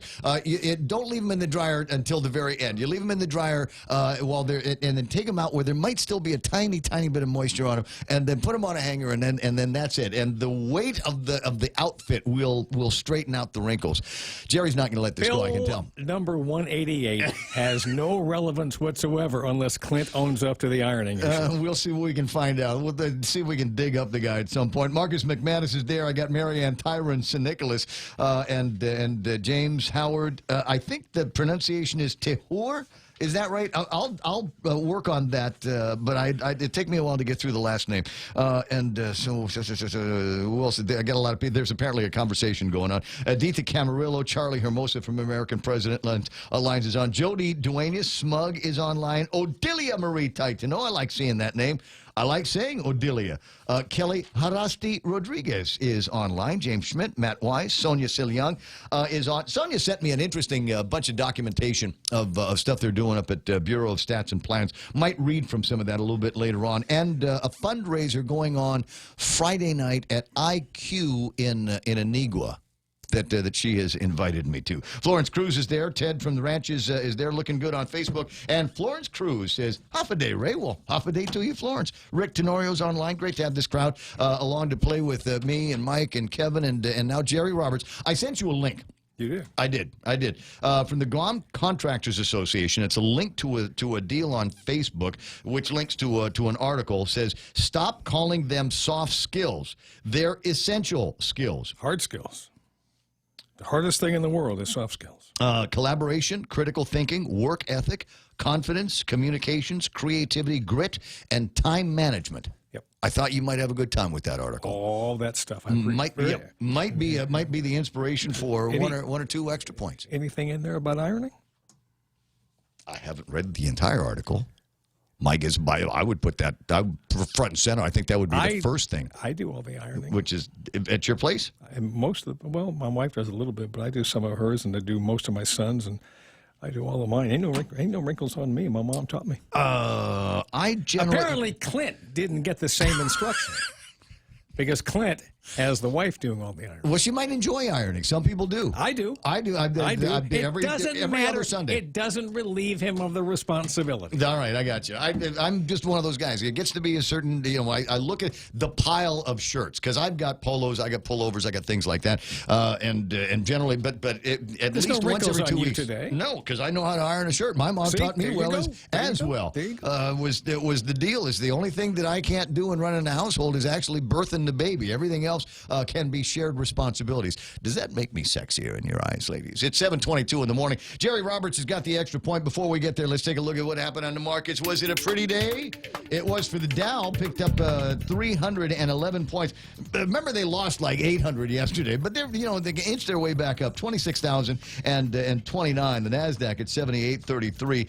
They picked up 107 points, and the S&P 500 opened opened at 28. Sorry, closed at 2881. They closed 37 points higher. FTSE's down, Nikkei's down, Hang Seng's down, Shanghai's down, and the DAX are down. But some of those markets haven't opened up. My guess is that they heard what Kevin Kerrigan said and whispered into the microphone yesterday. He says it's time to buy. The markets are down because Trump is forcing more tariffs on the Chinese, and that had everybody freaked out. But those tariffs didn't affect everybody in all of the markets. So my guess is there are probably a lot of bargains out there, and that's why we're seeing the Dow up by 311 points. Yeah, last week would have been the week to buy Bitcoin because it's had 7 days up. 9,400 was where the settled last Monday. Yeah. This last Monday here. So 9,400 on Monday. How much today? 11,635. That's not bad. That's not a bad gain for a couple of days. We'll see how it goes. but it's the Bitcoin, and as you pointed out yesterday, sometimes Bitcoin moves opposite to the market. So if the markets are up today, maybe Bitcoin's going to be moving backwards. Now, I do have some great market news in a couple of other places that do have an effect on our pocket, our wallet here. $53.44 for a barrel of West Texas crude. Nice. It's down by $2.22 in just the last couple of days. That's great news. Tapa's moving in the right direction as well. $64 even today, and that is down $1.39 over the last couple of days for Tapas. As I was driving in, I saw a gas station in East Agana. I won't mention the somewhere around there. Yeah, next to Burger King. It might have been a Shell or a Mobil or a 76, right? The top price was not there at all. Oh. You think maybe somebody was out there? You think maybe they're changing the other two prices were there, but the top price was not lit up at all. Maybe they're changing it. Could be. There's a lot of power in the Ray Gibson show. Well, it's unlimited, virtually. Unlimited. And I try to use it for good. Yeah. Not evil. And you can. With a great deal of power comes a great deal of responsibility.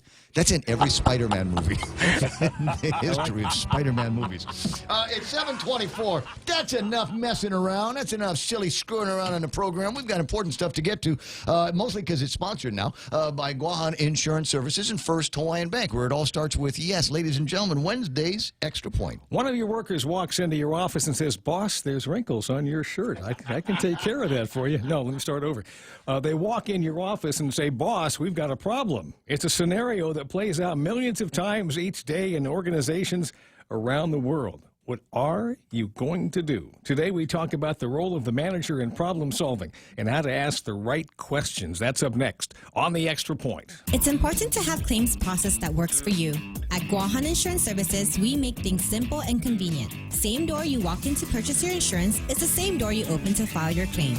We can't pretend that the car insurance claims process is fun, but we can promise a hassle-free and speedy recovery without any runarounds. For your home, auto, and business insurance, visit us at the Camacho Landmark Center on Marine Corps Drive in Tamuning. Don't forget to like us on Facebook or give us a call at 475-1162 or text 929-SAVE. That's 929-7283. A local CEO once told me how he handled workers who came to him with problems. He said, "They aren't allowed to bring me a problem unless they also bring me a possible solution at the same time." Like the majority of leaders, he found that the majority of workers were happy to let the boss do all the thinking and make all the decisions. Unfortunately, organizations can't grow that way, and he knew it. He found more than half of each day taken up with everybody else's issues, and he wasn't able to pursue his own agenda of building the business. Aside from that, the key point is that he had hired these people to solve problems, and he wasn't demanding that they fulfill that role. The manager, at whatever level, is supposed to equip and to prepare others to find those answers, not do it for them. When you as a manager prevent your team from learning how to think for themselves and solve problems, you are hampering overall efficiency and hurting chances for growth. Now, you may disagree with me and say, oh, no, Jerry, you don't understand. I come up with a solution for them and get them back to being productive, and that helps us grow. Well, what happens when you get sick or want to take a vacation? When you do all the thinking and all decisions have to go through you, workers then become dependent on that, and it's a tough habit to overcome. So the next time a worker comes in with a problem and expects you to fix things, here's a set of questions you can run them through to get them thinking. What do you think is causing the problem? How have you tried to solve it, and what happened? What other potential solutions are you considering? What are the advantages and disadvantages to each? What's your gut feeling for the best course of action? What do you feel are your chances of success? 50-50, 70-30? Is there any easier way to get it done? What's the worst possible outcome if it doesn't work or you don't do anything at all? Is there anything you're not sure of, can't explain, or something may be bothering you? Do you have a contingency plan if what you try doesn't succeed? It's likely the worker will be able to answer some of these questions, and that's a good start. Over time, they'll grow to be able to navigate through a list like this and come up with a more solid approach to problem solving. Get transcript number 377 from GuamTraining.com, print it out, and have these questions ready the next time someone comes into your office and says, hey, boss, we've got a problem. That's the Extra Point. Get out there and make something good happen today. For 93.3, The Ray Gibson Show, Guahan Insurance Services, and First Hawaiian Bank. I'm Jerry Roberts. So throw it back on them and get their creative and problem-solving juices flowing. Absolutely. What would you do? What would you do? That's right. What have you done? What solutions are you looking at? I like that. I like that. I suppose there might be some guys that probably have the correct solution, already kind of know what they want to do, but can be timid. A little bit apprehensive. Yeah. I see where you're going. A little bit apprehensive on that. Don't want to make the mistake. And they fear the wrath of the boss if they do. And if that's the kind of vibe going on in your workplace, something's off. Got to change that, because you need to have them fearless, not stupid, not making dumb mistakes, but fearless in taking the next step and trying to solve problems without having to bang on your door first. There's a couple of companies that you and I have worked with and been a part of. At least in my career, there was a guy that I worked for. He made it very, very clear: you don't come to me with problems, you come to me with solutions. Yep. And so you get that ingrained on day one or day two of the job, and you might be on track to being able to develop an employee that isn't afraid to take an action. This is one of the things that ticks me off the most, especially in an operation where if you don't take an action, it's possible we're going to go off the air and I'm going to lose advertising revenue. So the idea is make a decision. A decision might be wrong, but I would appreciate you just do something. Do something. Don't try to call me in the middle of the night to get a solution to the problem. You do something, and if it was a great idea, wonderful, and I'm going to put you on that growing list of people that I can go to get a job done. Or if not, if it's the wrong decision, then we can talk about it, why it was the wrong decision, and what you might want to do next time. And you can also, if you're worried that they may go out and spend a bunch of money on something that doesn't work, you can also put a dollar limit on that. You can say, look, up to $500, I trust you. If you make a mistake, we'll come in and talk about it. Ooh. But hey, go and do it. Don't talk to me. Just go do what you need that you feel you have to do, and then we'll deal with it on the back end. There's a budget punchline in there somewhere. Yeah, probably. There's a Gov Guam budget punchline in there someplace. Jerry Roberts in the Extra Point. Like I said, for transcripts of this and every other Extra Point that's ever been done here on The Point, go to GuamTraining.com on the World Wide Web. Preceding brought to you by the guys over at Guahan Insurance Services, and, of course, our friends over at First Hawaiian Bank, where it all starts with, yes. Headlines coming up brought to you by Antiloli Camet of Remax Diamond Realty. You want to buy, sell, rent, or whatever, give Antiloli a call, 688-6743, 688-6743. It's also brought to you by GPSI Guam, a professional services company, registered contractor for the federal government. You want to find out how Al and his team over at GPSI can work with you? Call them, 477-3058. Now, time for headlines from the Guam Daily Post. Here is Kevin Kerrigan. Half a day and good morning, Guam. In the headlines from the Guam Daily Post this morning, a man sentenced in 1995 to 44 years in a federal prison on drug and weapons charges is now on track to be released much sooner than expected. District Court Judge Francis Tadenko Gatewood yesterday reducing one portion of Hanofri Chargalov's sentence from 14 years to 6.5 years with credit for time served. The court ruled Chargalov is entitled to a reduction of his sentence based on an updated sentencing range, which was lowered by the Sentencing Commission. The remaining 30-year portion of Chargalov's sentence is also entitled to a reduction by the Federal Bureau of Prisons, which has given Chargalov credit for good behavior. If that happens, Chargalov could be free in the next 8 years. Former Port Authority General Manager Joanne Brown is calling on her successor, Rory Respicio, to challenge the Guam Supreme Court decision in the Kevin Siswico case. Siswico, now the mayor of Agate, stands to receive years of back pay and reinstatement to his former job as an accountant at the port, even though the Civil Service Commission determined he wasn't qualified for that job. Brown urged Respicio to exhaust all legal avenues before signing the check for Siswico. The Supreme Court awarded Siswico back pay and reinstatement after ruling that he was terminated more than 60 days after management knew or should have known of his lack of qualifications for the job. However, both Brown and former Port legal counsel Mike Phillips point out that it was the Civil Service Commission, not the Port, that determined Siswico was not qualified, and the CSC voided his hiring, not the Port. In response, Respicio told the Post that the case has already been appealed to the Supreme Court 3 times, and Port Board Chairman Frank Santos, he said, has directed him to work with the Port's new in-house legal counsel, Joe McDonald, to come up with all possible recommendations. David Manning has died more than 11 years. He presided over the federal receivership of Guam solid waste operations. Manning was 69 years old. Manning was the face of the receivership since March of 2008, when Judge Francis Tadenko Gatewood chose Gershman, Brickner, and Bratton to take over the island's trash collection and disposal services. Manning was named GBB's principal associate.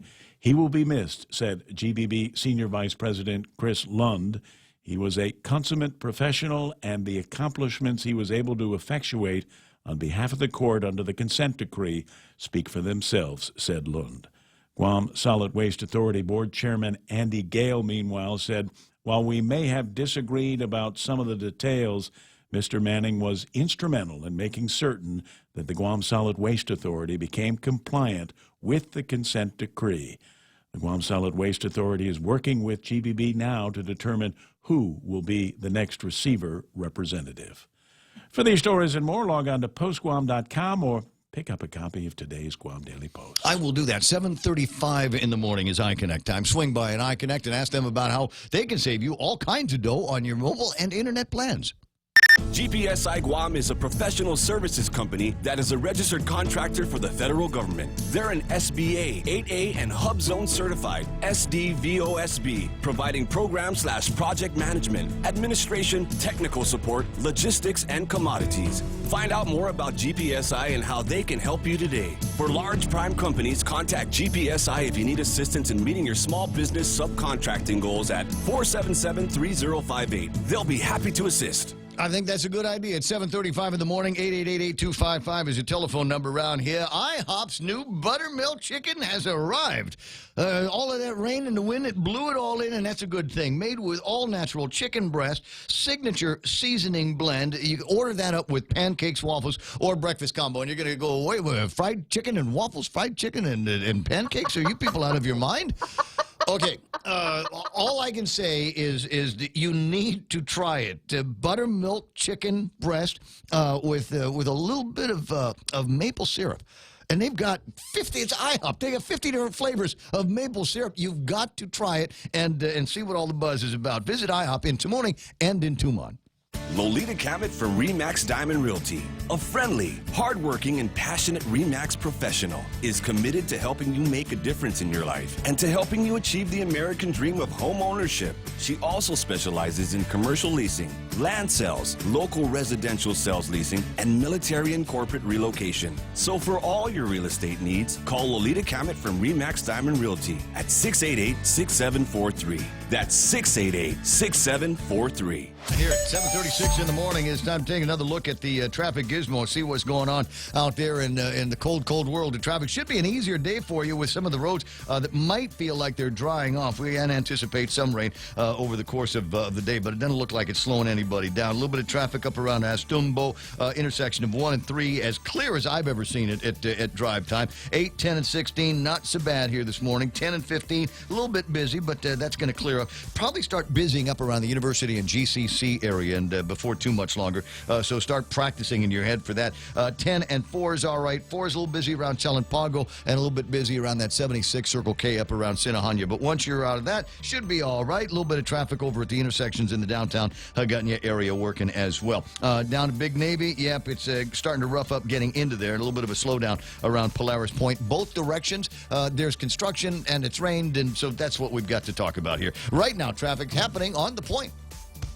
Family Finance has been serving the people of Guam since 1959, and they'll continue to be there for you in the years to come. Whether you're looking to get a personal loan for that summer vacation or paying off those long overdue bills, Family Finance has got you covered. Apply for a personal loan from $1,000 up to $3,600 by calling Family Finance in Hagåtña at 475-4545, Upper Tumon 647-5626, or in Dededo 633-4473. Family Finance, serving the people of Guam since 1959.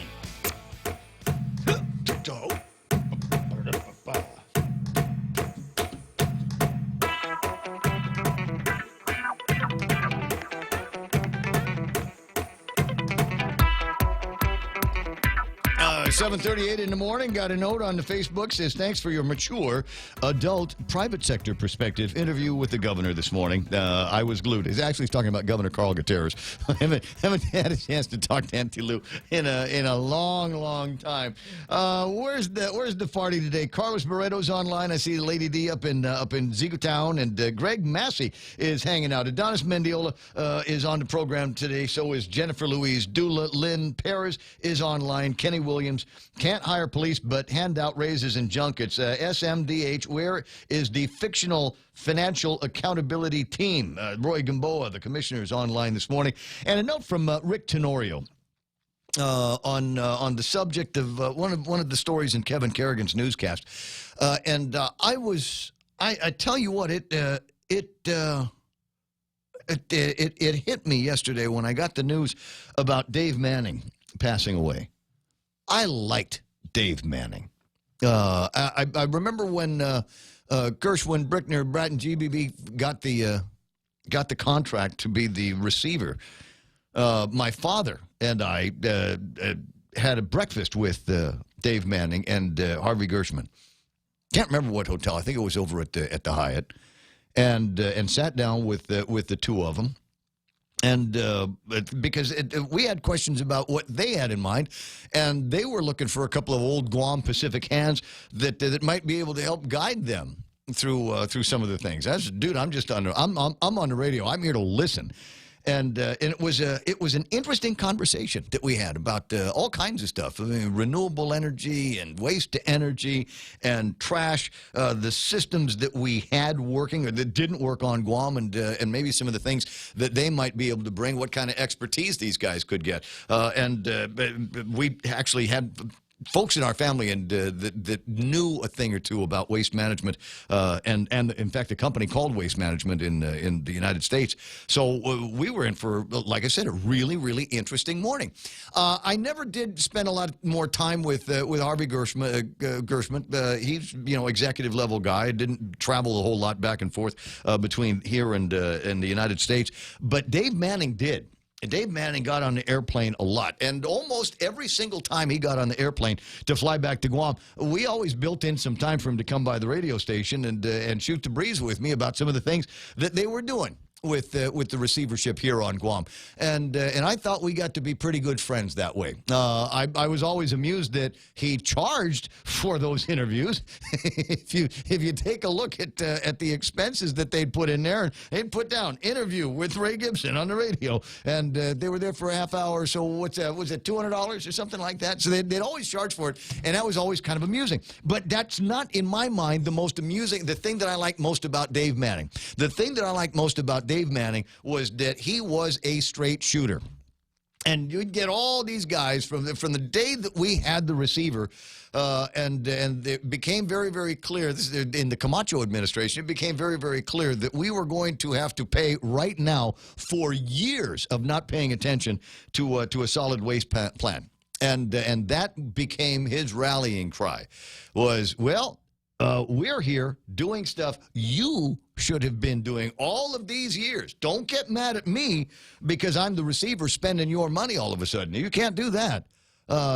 He came in and straightened the thing out, working with some great professionals on board, and I got to tell you, I just very, very happy to have known him, and I loved his demeanor, and I loved the way that he didn't handle people around here like so many of us do with kid gloves. He'd cut right to the chase, and if you could not argue with him on facts, you were done.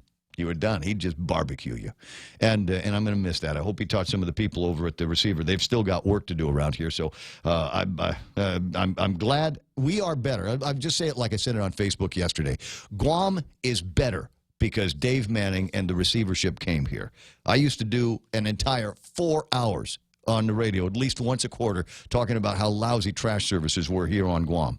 And Dave and the guys at the receiver at GVB came in and fixed it. And hopefully we don't screw it up again. I think we ought to name the landfill after him. While I'm thinking about it. 742, I see Governor Ken LG. I'll get to you in a second because I do want to hear your Dave Manning stories. But I wanted to take a second and say congratulations to Catherine Castro and my chamber family on the acquisition. You got the keys to the new place. Good morning, Ray. Hey, good morning. Sorry I didn't make it by for the tours yesterday. You know how I am. Once I get off the air, it's all nap time for me. So I didn't make it. But tell me about your new place. Ray, you've got to come down and see it. And we're inviting everyone who's interested, especially when you're a business. You might want to stop in and visit the Chamber of Commerce. We're located on 372 West Soledad Avenue in the beautiful Harbor View building. Mm-hmm. It's owned by the ADA's folks, so we're happy to continue our partnership that we've had for over 40 years with the ADA's. Well, they built you a new place, and that's nice. Well, yeah, I'm not crazy about this phone connection, so we'll just go ahead and I just wanted an opportunity to congratulate you on that and make an appointment to come by and take a look at the new place. And then I'll do it late in the afternoon, then we can just walk over to Mosa's. There you go. Let's do it. Yeah, we'll have a little beer summit there, me and you and the other guys. Sure. All right. Kat, I'll talk to you. Yeah, I'll talk to you, and then we can get together on the radio when you get a better phone connection and yak about the next big things happening with the chamber, all right? All right. Take care now. I promise you I will. The other governor, Leon Guerrero, that's Ken Leon Guerrero. Do you suppose that there are people that just bristle, that just want to punch their radio when they hear me say that over at Adelup? I am sure there are, based on the reception I get every time I try to make contact over at Adelup. Then I'll keep doing it. All right. So you have a couple of Dave Manning stories. Well, as you know, I was very engaged in the landfill and the solid waste contracts and the waste energy contracts. Mm-hmm. And after I did... You remember when I did my first 1,200 word piece manifesto they published in the Post? No, my eyes are still bleeding from it, Ken. Yeah, well, after that published, one day I got a phone call from Dave Manning. He got my number from Ivan Canada over at Guam EPA. Called me up out of the blue, and he wanted to meet with me because he wanted to know what my agenda was. He was very concerned that that I was probably fronting. He wanted to know if I was fronting for another organization or if I had another organization that was looking at coming in and scooping up these contracts. Yeah. I said, no. He says, well, I got to tell you that, having community involvement at this level is highly unusual in my experience. And so after that, whenever I had issues or anything with the landfill or anything, I would call him up. I don't know if he billed, but I'd call him up because I'd be writing an op-ed or something like that, and I wanted to verify my facts with him. Yeah. And he had such an encyclopedic knowledge about not only waste operations and waste energy operations in general, but Guam operations here as well.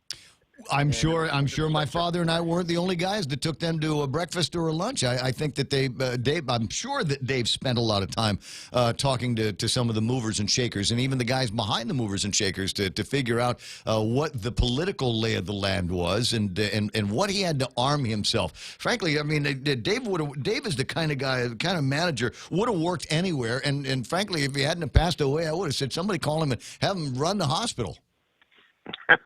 Hey, I tried to get a receiver to run the hospital for 6 months, but I couldn't get the Calvo administration interested in it. Couldn't get any of the political candidates other than Frank interested in it. Right.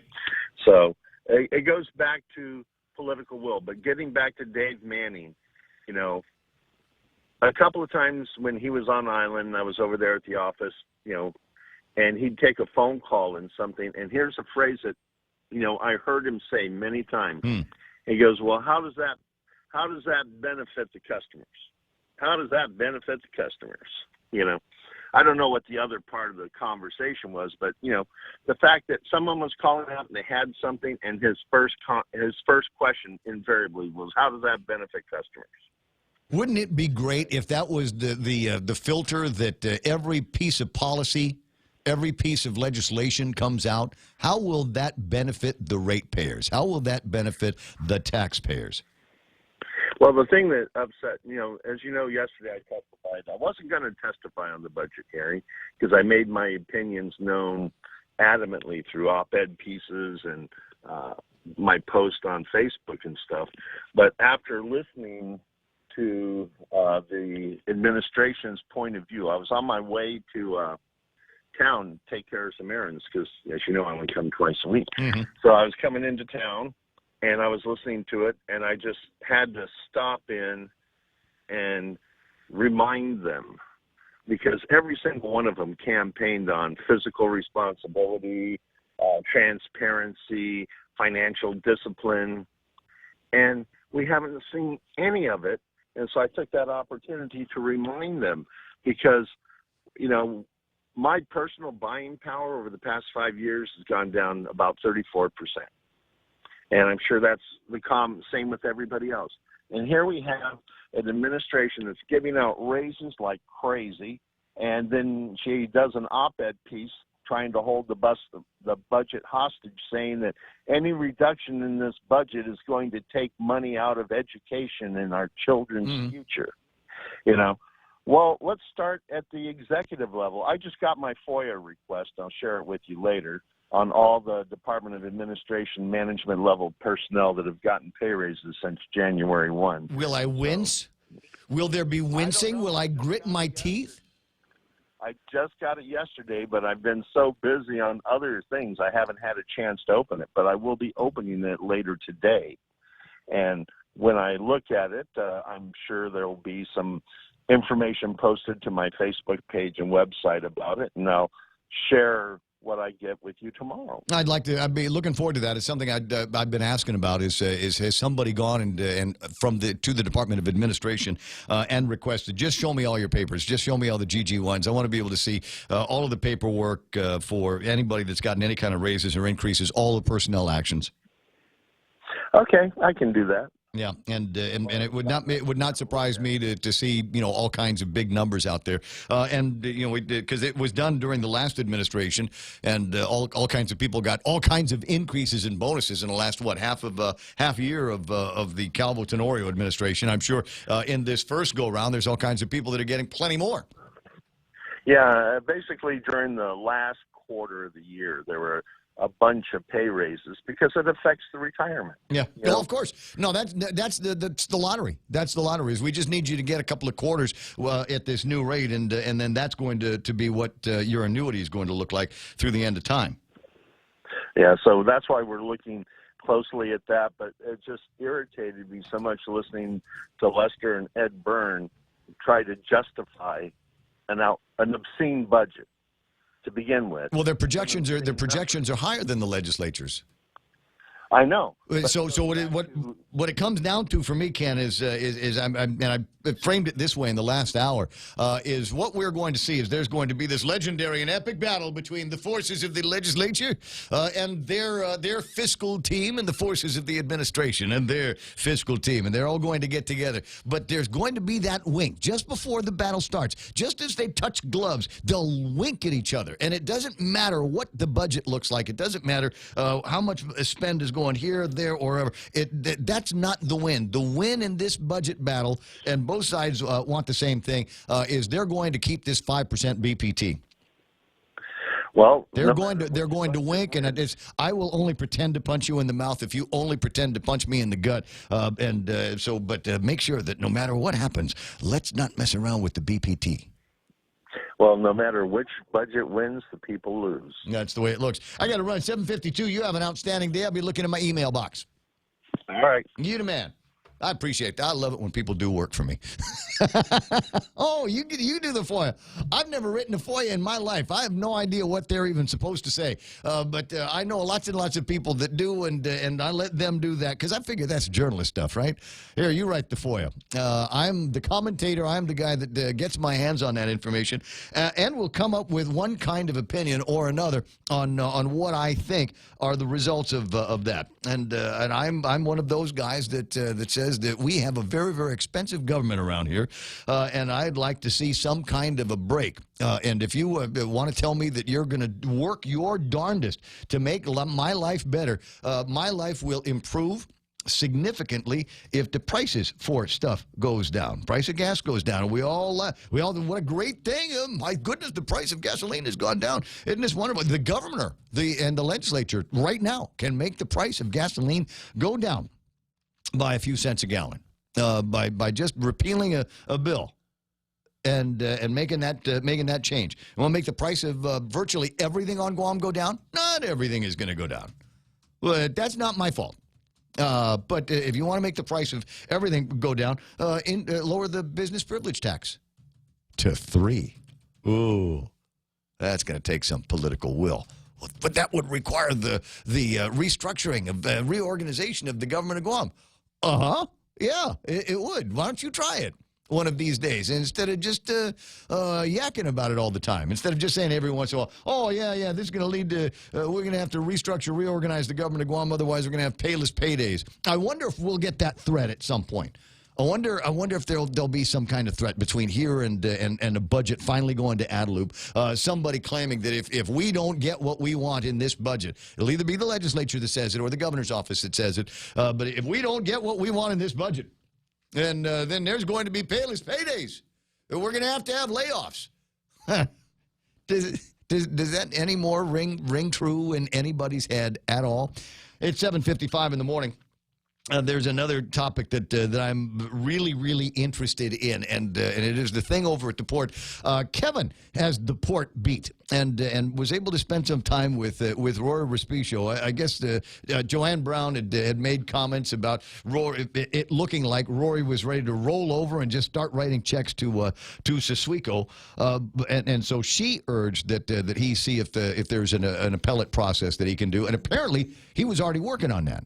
Well, there have been 3 appeals already, according to Respicio. But Joanne's point was that it worked with YTK. They appealed that decision. It went to the Supreme Court. The Supreme Court said arbitration. And the arbitration came out poorly for the port, and so they appealed again. And won. Which means we're not going to have to pay $14 million to Champ Calvo. Okay, so now in this case, so she's Joanne Brown recommending says, do it again. Keep doing it. But now, my understanding from the article in today's Guam Daily Post was he was like, yeah, already. Right. I don't know if there's a 3 appeal limit, though. I mean, if there is a appealable issue, it seems like they could go back to the Guam Supreme Court And say we're not the ones that terminated this guy. Right, The it was the Civil Service rule, Commission. yeah, the 60-day rule doesn't apply here because it was the Civil Service Commission that affected the termination. Exactly. So that's the point of the appeal that he is working on. Well, he's not working on that yet. That's the appeal that Brown and former port attorney Mike Phillips are suggesting. Right. And we'll find out if that's what they decide to do. I mean, Rory said that he's talking. Has he approached the board? He's talking with the board. He's talking with the new legal counsel down there, Joe McDonald, to find out what their next move is going to be. That will be fun to watch, if you ask me. It'll probably take another year, but it will be interesting to watch and see how that how it plays out. 7:56 in the morning, 888-825-888-TALK. You showing me this thing on the cancellation of the fireworks? Yeah. Yeah, okay. So we regret to inform you. I love the way Danielle writes this. She's such a sweetheart. We regret to inform you that fireworks finale and entertainment by the John Dank Show and the Dolls, scheduled for Wednesday, August 7th, has been canceled due to stormy weather. And if you look outside, you go, what stormy weather? It was stormy yesterday.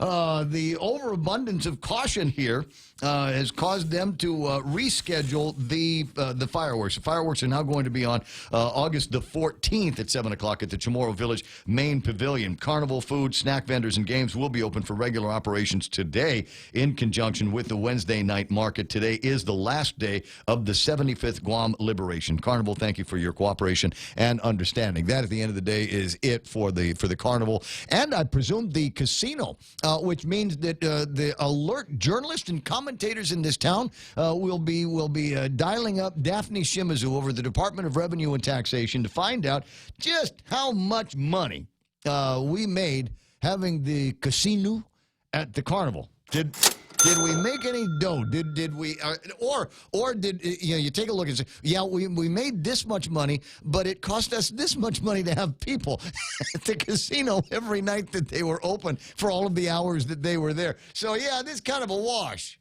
I don't know what kind of dough they were making on. That'd be that, like I said, will be one of the more provocative things to come out in the next couple of days, is what the actual dollars and cents were on the casino, and how much that number one has gone into the Department of Revenue and Taxation, and number two, how much of that is going to cover the expenses of the liberation activities and the Carnival. So that at the end of all of this, Attorney Jeff Cook, who is the first dude in this all-girl administration, in this Josie and the Pussycats administration, how much money he is going to get. Where's Jeff supposed to be? Where's his money? What's his big charity that he's doing that for? I can't remember either. But there is some kind of a charity that he's going to be bestowing some of this dough on. I can't remember what it is. If you do, put it on the Facebook Live and let me see what's going on. Sandra De Leon Guerrero says, been without a paycheck during shutdown. It ain't fun. We don't shut things down around here, Sandra. That's what happens when you win the Gov Guam lottery. Nate says, there won't be a payless payday. They'll raid the child support fund again, but God forbid they cancel FestPac trips, right? Yes.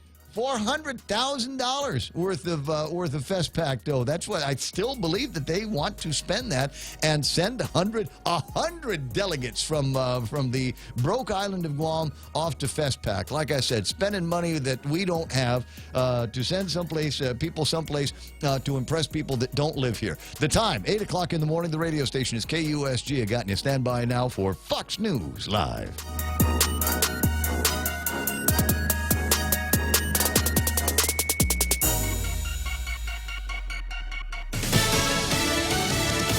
Made him do it. I'm Lisa Lacera, Fox News. That's what the FBI is trying to determine as they investigate Sunday's mass shooting in Dayton, Ohio. The suspect, 24-year-old Connor Betts, killed 9 people before he was shot and killed by police. The individual had a history of obsession with violent ideations to include mass shootings and had expressed a desire to commit a mass shooting. Police Chief Richard Beale, President Trump will visit Dayton tomorrow. I will welcome him in the official capacity as mayor, since he is in the office of the president. Mayor Nanwali. The president will also travel to El Paso, Texas, where a gunman opened fire at a Walmart Saturday night, killing 22 people. He's been charged with capital murder. It has been his desire and his intention since he learned of these tragedies over the weekend to get on the ground and visit the people there, to thank the first responders and the medical professionals. Counselor to the president, Kellyanne Conway, yesterday, the mayor of El Paso, said he would meet with the president despite their differences because it's his duty as mayor. He had a target list. That's what the FBI is saying about the suspect in last week's shooting at a garlic festival in California, prompting them to take a closer look at the case. Fox's Granal Scott has more live. Lisa, the FBI says they have evidence in the deadly shooting at the Gilroy Garlic Festival to label this a domestic terror case. Special Agent John Bennett says the list Santino Ligan had is a key piece to look at, but the targets were numerous. They are religious, they are government, they are political parties, both sides of the House. So again, it's a fractured interest in targets. There was no written manifesto, but authorities say white nationalist ideals cannot be excluded. Police say the shooter had fired 39 rounds, killing 3, and had multiple clips to fire more, Lisa. Thanks, Granal. Wall Street at the close, the Dow added 311. This is Fox News. Mescla Chamorro Fusion Bistro brings you island hospitality with a true taste of modern Chamorro cuisine. A bistro look that feels like home. Their menu features local and traditional flavors with a twist. From their famous Calaguan Hapa to fresh ahi poke salad and their award-winning barbecue ribs. Mescla takes your favorite local dishes and serves them with extra flair that you'll only find at Mescla Chamorro Fusion Bistro. Stop by their newest location in the Grand Plaza Hotel in Tumon. For reservations, call 969-2652. Mescla, a true taste of Guam. 65 years ago, Bank Pacific opened its doors to our community. As we celebrate, we offer you a special 65th anniversary personal loan rate for as low as 4.65% for travel, back to school, a wedding. Do whatever you want with the money. We just want to give it to you for as low as 4.65% APR. It's our birthday present to you. Bank Pacific, where others put branches, we place roots. Equal opportunity lender, member FDIC, conditions apply. Actor Jussie Smollett, who claims he was attacked on a Chicago street in January, now going after the city. Jussie Smollett is hitting back, demanding that the city of Chicago toss a lawsuit for the cost of the investigation into the now disputed hate crime assault. In the filing, Smollett says the lawsuit appears to be an unprecedented effort to seek penalties and resources expended in connection with allegedly false statements made to the police, where the related criminal case concerning the statements was dismissed nol pros on all counts. In January of this year, Smollett claimed that the two men attacked him and shouted racist and homophobic slurs. The attack was at first treated as a potential hate crime. Then, persons of interest, Ola and Abel Osendero, alleged the actor orchestrated the attack. Michelle Polino, Fox News. Peter Strzok, the veteran FBI agent fired over anti-Trump texts, has sued his former employer and the Department of Justice. The U.S. representative in Russia is stepping down. U.S. Ambassador to Russia John Huntsman is resigning, and reports indicate he's considering a run for governor again in his home state of Utah. The Salt Lake Tribune first published a copy of Huntsman's resignation letter, which takes effect in October. He's been ambassador in Moscow since 2017. Huntsman has previously served as U.S. ambassador to Singapore and was ambassador to China in President Obama's administration. He stepped down from that role to begin running for the Republican presidential nomination in 2012. From 2005 until 2009, he was governor of Utah. In Washington, Jared Halpern, Fox News. Nobel laureate Toni Morrison has died. Her publisher, saying the first African-American woman to receive the Nobel Prize for Literature, died last night in New York City. Her novel, Beloved, where a mother makes a tragic choice to murder a baby to save her from slavery, won the Pulitzer Prize for Fiction in 1988 and was later adapted into a movie starring Oprah Winfrey. I'm Lisa Lacera, and this is Fox News. Half a day. Security Title is honored to join in sponsoring Ray Gibson on The Point. I'm Jade Uggan of Umatic, and this is where I start my day. Listening to the voices of our community and sharing thoughts about issues that affect all of us. It all boils down to our people and our land. Protehi itanonmo. Protect your land. When purchasing or refinancing your home, remember to call the professionals at Security Title, just like you call Ray Gibson in the morning. KFC has finally answered the world's most important question. What came first, the chicken or the egg? And the answer is both. Introducing KFC's KFC AM, their new Southern and local-inspired breakfast. AM-loaded platter with chicken fried rice, waffles, and Colonel's chicken congee. KFC also has your all-time favorites, AM chicken and egg wraps, Southern biscuit and sausage sandwich, and hash browns. So for finger-licking good mornings, AM will never be the same at KFC. KFC, it's finger-licking good. Parents, start your child's school year right with healthiness and fun. Complete your child's immunizations, annual physical, dental, or eye exam at FHP and receive a free gift for each exam visit. Perfect for back to school. Valid from July 15 to August 31st or while supplies last. Visit their website or Facebook page for more details. Call 646-5825 and press 2 to schedule an appointment today. Most private insurance accepted. FHP Health Center, our island, your clinic.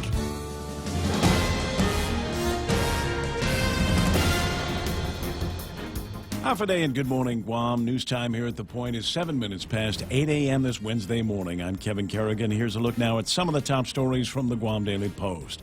Federal authorities have arrested a University of Guam researcher and faculty member. They arrested him yesterday on charges he conspired to rig bids and steer about $1.9 million in federally funded contracts to two businesses, including one he and his former wife had a financial interest in. Federal indictment accuses Thomas Marlier of rigging bids to favor Isla Paraíso and a second company, Sansar Environmental Consulting. Marlier is a professor at UOG's College of Natural and Applied Sciences. His ex-wife, Jayanika Lawrence, was also charged. The government has requested a summons be issued for Lawrence, who is now believed to be living in Seattle, Washington. The indictment alleges that between 2013 and 2015, the couple conspired to submit bogus bids and obtain federally funded projects through non-competitive rigged bids. Court documents outline numerous contracts awarded to either Isla Paraíso or Sansar Environmental during that time. The funds came from the U.S. Navy and the U.S. Department of Agriculture. Marlier and Lawrence face charges of conspiracy to restrain trade, conspiracy to commit wire fraud, and money laundering. Federal authorities are also seeking foreclosure on their assets. The grand jury returned the indictment against the pair on July 8th. The case was unsealed just yesterday. Governor Lou Leon Guerrero issuing a statement yesterday saying that the legislature's 2020 spending plan will prevent her administration from being able to hire more police officers, teachers, and nurses, and jeopardizes welfare programs for the people who need it most. Leon Guerrero's fiscal team brought that message to the legislature yesterday in testimony before Senator Joe San Augustine's Finance Committee, which held a hearing on the legislature's proposed budget plan, Bill 186. BBMR Director Lester Carlson said even though a majority of the current senators campaigned on the promise to fund health care, safety, and education, Bill 186, he said, in its current form, does not adequately fund those needs. Carlson cited the legislature's proposal, which provides $12 million less for public health than what the governor proposed in her spending plan submitted back in April. He also said Bill 186 underfunds the Medicaid match requirements as well as the medically indigent program by more than $11 million, and the Guam Police Department would get $2 million less under the legislature's spending plan. Guam DOE Superintendent John Fernandez, meanwhile, also provided testimony. He said Bill 186 proposes a modest $660,000 increase for the department, but it falls short of providing enough funds needed for school libraries, interscholastic sports, salary increments, and teacher reclassifications. We'll have more news after this. Valley Finance has been serving the people of Guam since 1959, and they'll continue to be there for you in the years to come. Whether you're looking to get a personal loan for that summer vacation or paying off those long overdue bills, Valley Finance has got you covered. Apply for a personal loan from $1,000 up to $3,600 by calling Family Finance in Agutya at 475-4545, Upper Tumon at 647-5626, or in Dededo, 633-4473. Family Finance, serving the people of Guam since 1959. Hi, welcome to this Subway ad for the new ciabatta collection. How do you want it? I'll take the slam poultry. Sure. Italian ciabatta with mozzarella. When hunger reigns, you're my favorite umbrella. Tasty garlic steak and provolone. With you, my taste buds are never alone. Savory chicken pesto, you have my affection. For you complete the ciabatta collection. Thank you. That was the new ciabatta collection by Subway. Limited time only at participating restaurants. 11 minutes past 8 a.m. here at The Point. The man sentenced in 1995 to 44 years in federal prison on drug and weapons charges is now on track to be released much sooner than expected. District Court Judge Francis Tadenko Gatewood yesterday reduced one portion of Honofre Chargalov's sentence from 14 years to 6.5 years with credit for time served. The court ruled Chargalov is entitled to a reduction of his sentence based on an updated sentencing range, which was lowered by the Sentencing Commission. The remaining 30-year portion of Chargalov's sentence is also entitled to a reduction by the Federal Bureau of Prisons, which has given Chargalov credit for good behavior. If that happens, Chargalov could be free in the next 8 years. The 75th Liberation Carnival ends tonight, but the fireworks display scheduled to cap the event has been canceled. A news release from the Liberation Committee says the fireworks finale and entertainment by the John Dank Show and the Dolls that was scheduled for tonight has been rescheduled until next week, Wednesday, August 14th. The 75th Guam Liberation Car Raffle that was also scheduled for tonight has also been postponed until next week on Wednesday as well. That'll take place at 7 p.m. at the Chamorro Village Main Pavilion. For these stories and more, log on to postguam.com or pick up a copy of today's Guam Daily Post. Ray and Mike now with a look at our weather. I wonder, out loud, if I can still buy a ticket, a raffle ticket for that car. Good question. Right? I mean, if I got another week, then I get the raffle ticket, and then I get the stub. That goes near the top, right? And it is possible that because it's near the top, I could win that new car.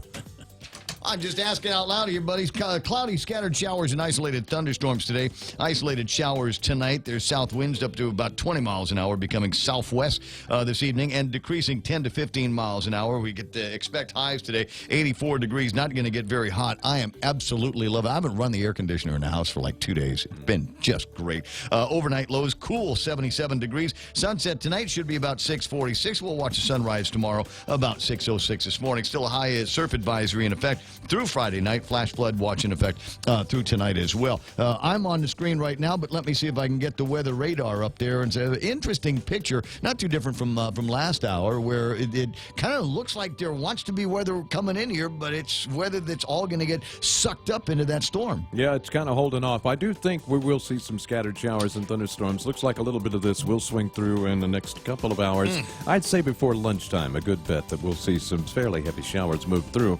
After that, though, things should start to improve as we go on through the day today, and then tomorrow will look much different than today did.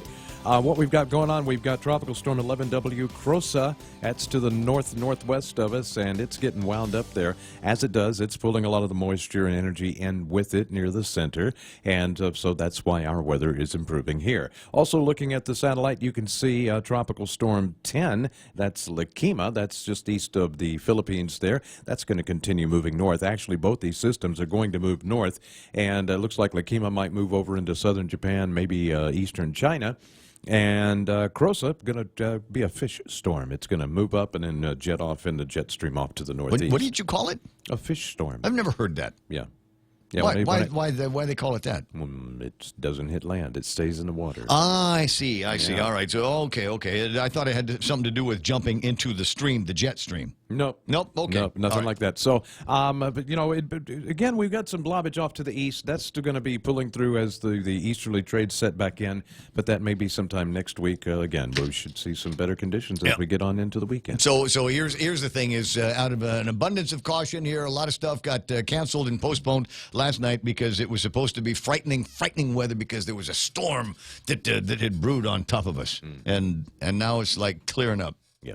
Burn. That's how it goes. That's how we do it. Burn deal. 8:15 in the morning, and that's news and weather together here on The Point. Hey, do you know what time the bank closes? I need to deposit my check. You know you can do that from your phone. I can? With Bank of Guam's mobile app, it's easy. Just endorse the back and snap a pic to deposit it into your account. You can do this from anywhere, anytime, which means no rushing to catch the bank and no lines. With Bank of Guam's mobile app and online banking, we're always open. Visit bankofguam.com for more information. Bank of Guam, the People's Bank. Member FDIC. Roger on all of that stuff here. What am I supposed to be doing? Telling you about what's happening and who's going to be doing it? Let's see. Is it Take Care? No, I'll start with these guys, Ruby Tuesdays. Hanging out with some friends at Ruby Tuesdays for their happy hour last night is as crazy as I've told you. Now, and you can do the same thing tonight. Now, Ruby on Tuesdays is like all-day happy hour, but on days that aren't Tuesday, then it's between 4 and 6 select draft beers and sangrias and wines that they've got there. There's all kinds of incredible apps for like $5. And so when you're sitting at the bar, that's what it looks like. It's just drinks and food and people all over the place. Take advantage of it between 4 and 6 tonight over at Ruby Tuesdays. Portions of the program also brought to you by American President Lines, a global presence with a local home, and my guys over at Security Title. If you are in the market to buy or sell something and you're just not sure, you want to make sure that somebody's taking a good hard look at the title, that's what they do at Security Title.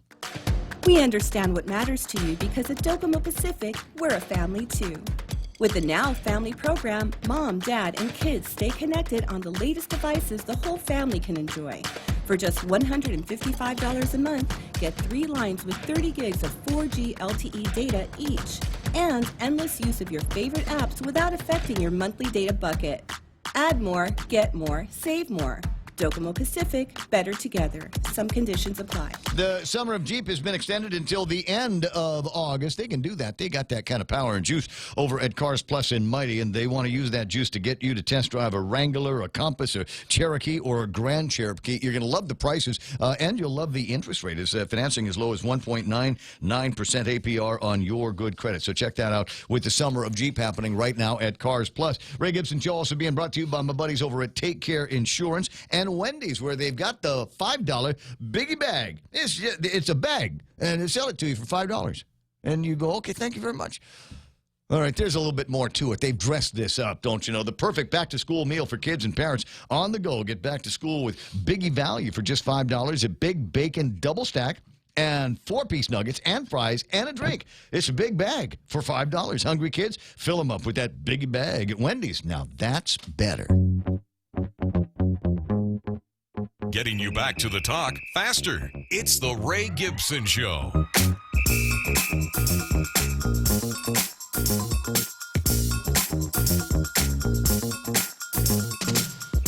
Richard Clark online. I got my buddy Daryl Taggart, who's going to be subbing for Bob Klitsky in the Tall Tales program. And what could he be talking about? Well, it might be talking about this. Yesterday, got word that Dave Manning from GBB passed away, and I was kind of lamenting that. I thought Dave was great for Guam, and I'd love to see more like Dave take over different parts, operations in the government of Guam. And Daryl responds to that. Would we get Dave Manning level performance if we require Dave Manning level career experience of our highest level appointees? Back them with court level political insulation and paid our administrators Dave Manning level compensation.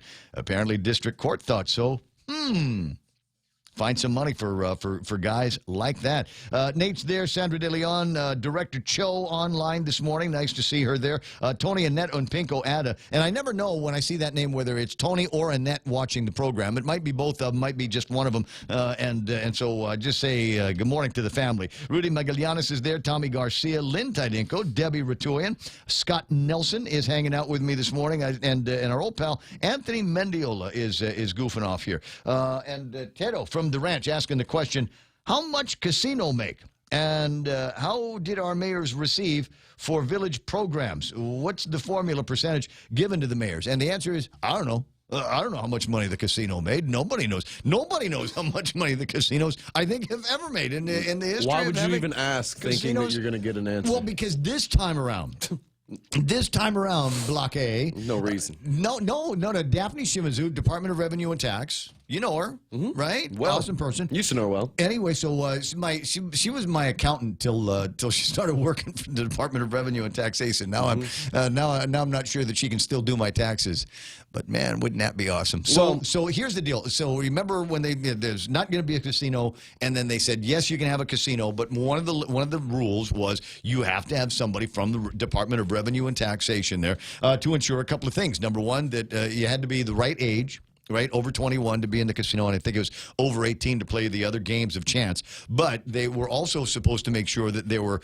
rev and tax officials at the scene to ensure that any revenues due the government of Guam were collected and receipts were made. It's asking too much just to play some cards for some money. But they did. So is there going to be some kind of accounting? Will we find out? I think for the first time ever in the history of casinos and games of chance at the carnival, will we find out how much money was made and how much money in taxes did the government of Guam net? I'm going to say net because it is possible we didn't get jack on this because we actually had to pay people to watch the store. That's what I'm saying. So we paid somebody. I think a couple of people there. I don't know. Sweet. So there we'll will be find some out. accounting, but it'll sound like this. Here's one for Gov Guam. Here's two for me. Here's one for Gov Guam. Here's three for me. That was the idea, was that we'd finally be able to make some dough on the casino over at the Carnival. It's 8:21 in the morning. The other voice in the studio, that's Blake Watson. So it must be time for sports with Blake.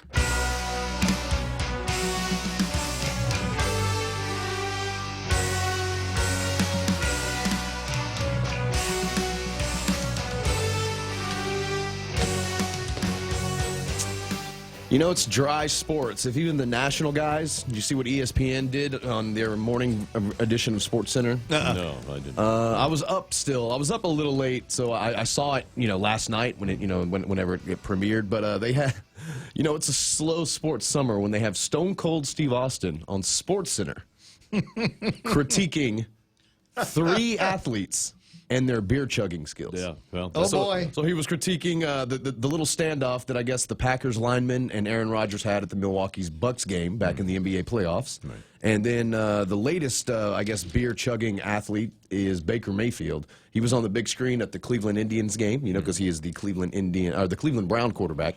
So he was drinking a beer and then motioned for another unopened beer, caught it, cracked it open with his tooth, and then chugged it, shotgunned it. Cracked it open with his tooth? Yeah, so he had a beer in his hand. Was it like a Heineken or something that doesn't twist off? It was a Miller Lite. No, it was a Miller Lite can. They threw him the can, and he grabbed, the way he caught it, he kind of caught it with, the bottom of the can facing up. Mm-hmm. He bit into the bottom of the can. And then, just like that, and opened it up. Yeah, so. And then, of course, this was all, like I said, all on the big screen at the Cleveland Indian game. The crowd went crazy. He was wearing a Lindor jersey, and he got everybody hyped up. Nice. So that is indicative of a dry time. It is in that weird spell between now and the beginning of the NFL season. Mm-hmm. But it is also possible that a firm decision has been made from among the programming executives at ESPN. Let's find stuff for which there is no controversy. Like beer chugging? Like beer chugging, right? We're not going to have anybody, bumping up against Nike and Kaepernick and the women's soccer league or anything like that. Yeah. We're not doing. Let's find something because I think otherwise people are just tired of politics now. It's integrated everywhere in our entertainment lives, and people just go, I just want to be entertained. Can you tell me something interesting and funny and make it just put a splash on the screen that doesn't have anything to do with Betsy Ross shoes or Colin Kaepernick taking a knee and the lady from the soccer, Rapinoe, Rapinoe. Everybody complaining about equality in sports salaries and things like that. Let's just get a bunch of guys drinking beer. I saw a meme that was a picture of Megan Rapinoe, and it said if Colin Kaepernick had a left-wing husband. It was a picture of Megan Rapinoe. I can't imagine. What's crazy about Colin Kaepernick? Don't you complain. No, it's Don't crazy you complain. Don't you call in and complain. How much weight he still holds over the sporting world, not just football and everything, and he's not even an active athlete. So it's just crazy, that he still holds so much weight, and everything that he says and does still has repercussions all the way down to Nike pulling shoes from the shelf. But he follows along with the narrative that the drive-by media and the press and whatever they seem to embrace. So what the heck? I'd seen a post, somebody had stuck something up. Obama's now chiming in on the shootings, and somebody at the end of it on Twitter said, he's not the president anymore. And I'm glad that he's got thoughts and prayers and things like that as well. But it's not a press release from the White House. He doesn't live there anymore. Anyway, 8:25 in the morning. Let's talk about some great news here. Cal Ripken, 12 and under All-Stars. These kids, they're doing Rambo work for us out in Visalia. Is that how you say it? Visalia? I have no idea. Visalia. I'm just trying to put as much howling on that name as possible. Visalia. They won. Let's see here. They hung on to win over the Middle Atlantic Division. Let's see here. Well, Waynesboro, Pennsylvania, they are the Middle Atlantic Division champions. They hung on to win 9-8. So they edge out the East Coasters, and they are 2-2. In the tournament that they're playing in. That puts them square in the middle. I've got the rankings here. The 2019 Cal Ripken Major 60 World Series standings. As of right now, in the National Division, the top three, Ohio Valley, New England, and Guam. And then the American Division, you got Visalia Blue, Central California, and Pacific Northwest. So they're going to try to bounce back as they take on Visalia Gray. Guam is, and Visalia Gray, actually, they got a fighting chance because Visalia Gray is sitting at 1-3 in the tournament right now. So. All right, and for those of you that might be wondering, Visalia, where does that is? It's a city situated in the agricultural San Joaquin Valley of California, 230 miles southeast of San Francisco and about 190 miles north of Los Angeles, west of Sequoia National Park, and just 43 miles south of Fresno, California. It's kind of a big little town. About 130,000 people live there, and one of those places. I just in my Fresno? Mind, near Fresno. Near Fresno. Yeah, okay. yeah. So I'm trying to sort out where that might be in relation to believe it or not, to Gilroy, where they had that shooting. I want to say that it could not be that far away from it if it's that close to Fresno. Is Ojai up in there too, or is that more like near Malibu and more south? I don't know. You're gonna have to find somebody that is a little bit more someone that actually cares about California. From that part, because there's nice places in California, and I want to say that might be among it in the agricultural area, like I said, around Gilroy and anyway, down in that part of it. Yeah, all through the Sacramento Valley. It gets pretty hot, but it's pretty nice. 130,000 people. Says things to do. There's Mooney Grove Park, and there's a picture of what looks like a frisbee hole for frisbee golf. Just one? Just one. Adventure Park, Imagine You Interactive Children's Museum. I love interactive children's museums. Those are the best. I wish we had one or two of those things opening up around here. And the Kauai Oaks Preserve. That's it. Those are the four things that they're hard to do if you're not playing baseball in Visalia. What time's the square dancing? The thing is, so Fresno. Yeah. Is Fresno a big place? Or is it bigger than? It's not bigger than Sacramento. I know Sacramento's the capital, but I have no idea. The last time I was in that part of the country I might have been 10 years old. Yeah, Sacramento actually not that big. It's just the capital. It's like Albany. Yeah, it's just kind of the capital city. Yeah. But kind of like even Austin in Texas. Austin for the longest time was not a very big town. It wasn't only until the last 30 years it started growing. Okay, if that's 43 miles, then I'd pick up another 15 or 20. Not that far away from Merced, if you know where that is. No, it's near Clovis. I know where Clovis is.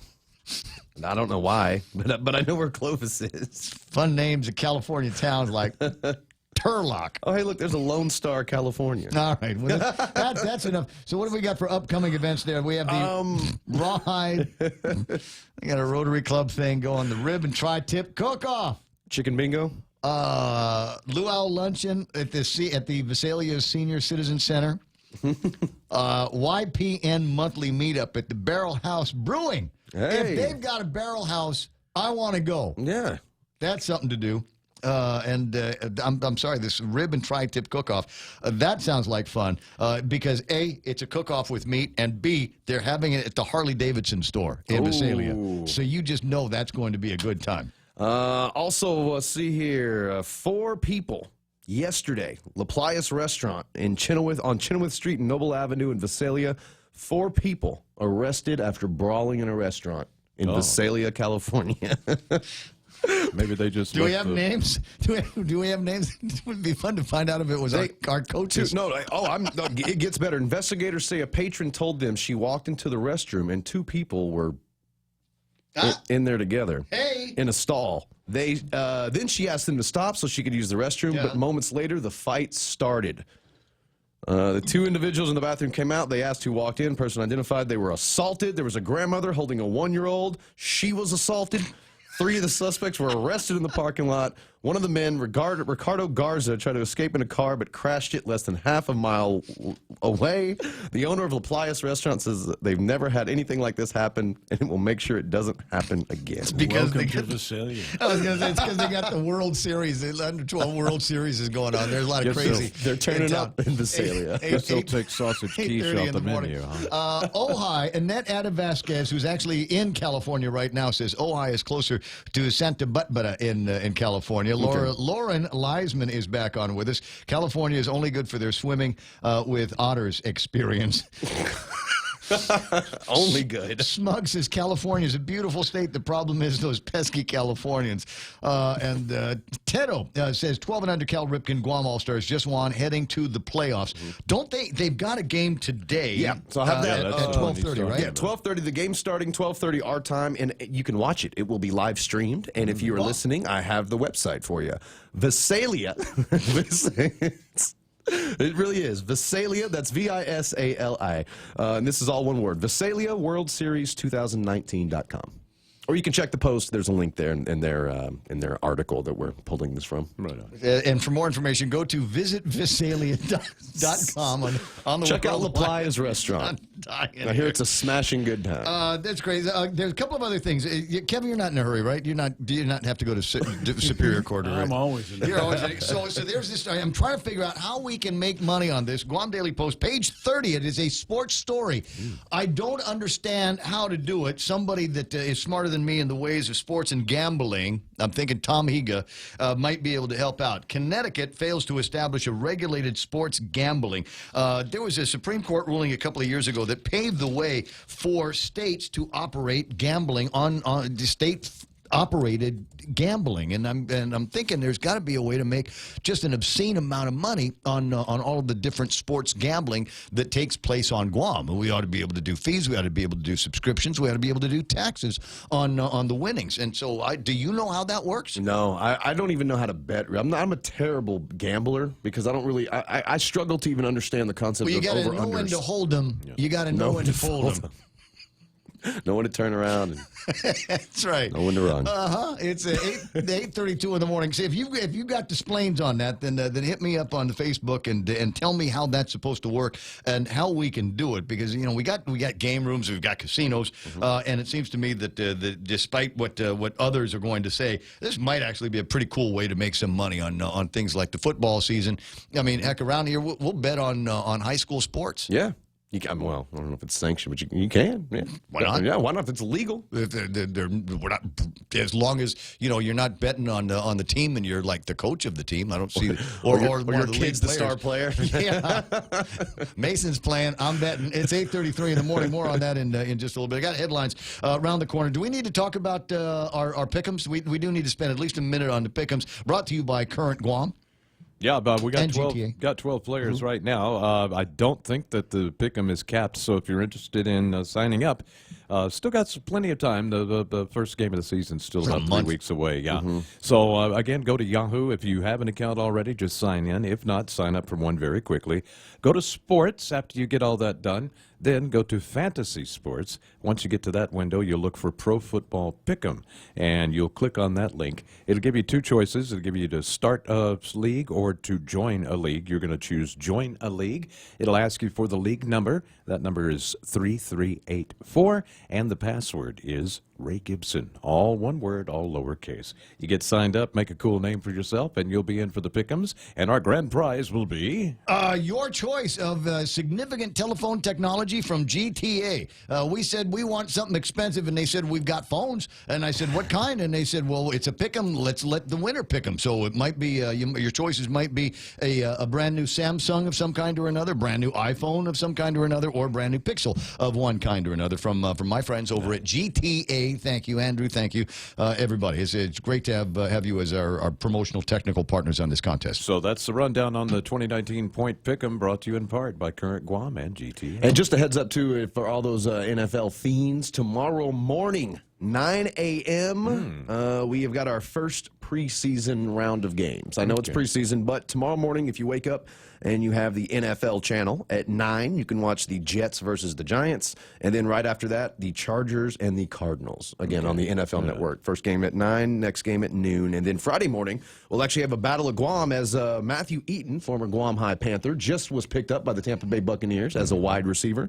And the Buccaneers tomorrow morning on the NFL Network, or excuse me, Friday morning on the NFL Network, will kick off against the Pittsburgh Steelers, which harbors, of course, Zach Banner. So we got a guy in the we got a dog in the hunt. That's we nice. got a Guam High Panther on the Buccaneers, and we got a USC Trojan, Zach Banner, on the Steelers. So that's all the time we've got to talk. Pretend to talk about sports. Lauren Leisman is going to go back to playing with her otter. In the meantime, Kevin Kerrigan's getting ready for his last look at headlines. That's coming up next.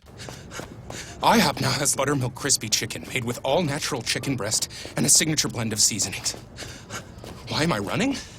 Because IHOP now has buttermilk crispy chicken made with all natural chicken breast and a signature blend of seasonings. Whoa!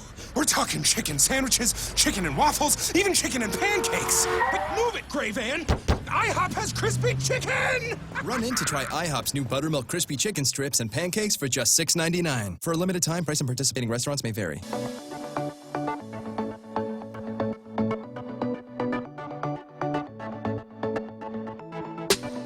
6 in the morning. You know, it's one of the perils of being a parent that does a morning show, and that is I miss out on things like first days of school. My daughter Mayumi, first day of school, and I'm looking at social media and Facebook, and all of her classmates have first day pictures, and I'm looking around going, okay, where's mine? Where's the first day pictures of my little girl? Hope they get up there before too much longer. It's 8:37 right now, and time for our last look at headlines. Thanks for waiting around. Kevin Kerrigan from the Guam Daily Post.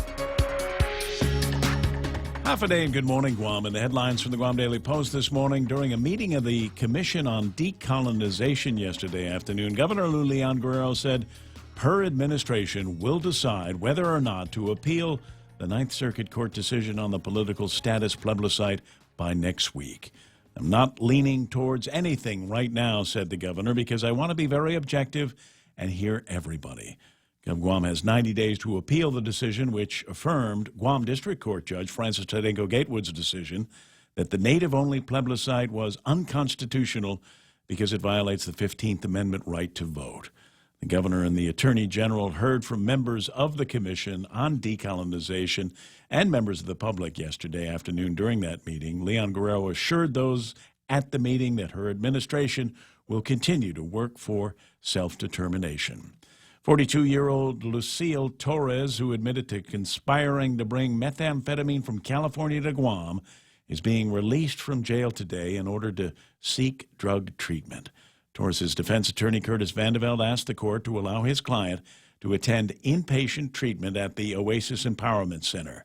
Assistant U.S. Attorney Laura Sambatero did not object to the request.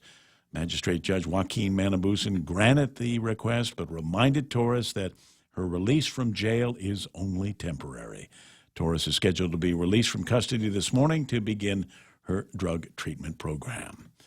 The federal receiver's principal associate, David Manning, has died. He was 69 years old. For more than 11 years, he presided over the federal receivership of Guam's solid waste operations. In March 2008, Judge Francis Tadenko Gatewood chose Gershman, Brickner, and Bratton to take over the island's trash collection and disposal services, and Manning was named GBB's principal associate. He will be missed, said GBB Senior Vice President Chris Lunn. He was a consummate professional, and the accomplishments he was able to effectuate on behalf of the court under the consent decree speak for themselves, said Lund. Guam Solid Waste Authority Board Chairman Andy Gale told the Guam Daily Post that while we may have disagreed about some of the details, Mr. Manning was instrumental in making certain that the Guam Solid Waste Authority became compliant with the consent decree. The Guam Solid Waste Authority, he said, is working with GBB now to determine who will be the next receiver representative. For these stories and more, log on to postguam.com or pick up a copy of today's Guam Daily Post. Yeah, appreciate that, Kevin. It's 8:39 in the morning, and that's iConnect time. They've got great plans for mobile and internet, going to save you money. For details, call 888-8888. Here at APL, our core values give the company its heart and soul. Whether it's connecting your business with our global network through our newly enhanced service or investing our efforts into giving back to the community, APL is committed to serving you. We humbly honor the opportunity to find innovative solutions for you and your business. To learn more about our enhanced service, call 588-4651 or visit www.apl.com/Guam for more details. Something, double cut pork prime rib chops, lightly smoked double cut pork prime rib chop, pan seared, oven roasted to a juicy finish, served with crispy potato hash cake, sauteed vegetables, and a black cherry wine sauce. See, now that's what I have to tell you about what's for lunch over at Mescla. What I want to tell you is the one about the garlic roasted Dungeness crab. A couple of pounds of Dungeness crab marinated with their secret garlic sauce, served with chow mein noodles. They both sound good. Get both. Go to Mescla. You can find them in Acania and the new place at Grand Plaza Hotel. For reservations, 969-2652. The Extra Point with Jerry Roberts of Guam Training. Hi, I'm Jerry Roberts, and every day on The Ray Gibson Show, I get to comment on the incredibly diverse, fun, challenging, sometimes frustrating, often exciting, but always interesting world of work. I hope you'll be there with us. You can find daily transcripts of The Extra Point at GuamTraining.com. Tune in every weekday morning at 7:20 for The Extra Point with Jerry Roberts. Brought to you by Guahan Insurance Services and First Hawaiian Bank on 93.3 The Point.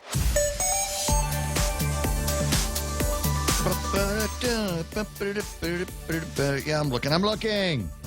Want to see what's happening in the traffic gizmo this morning.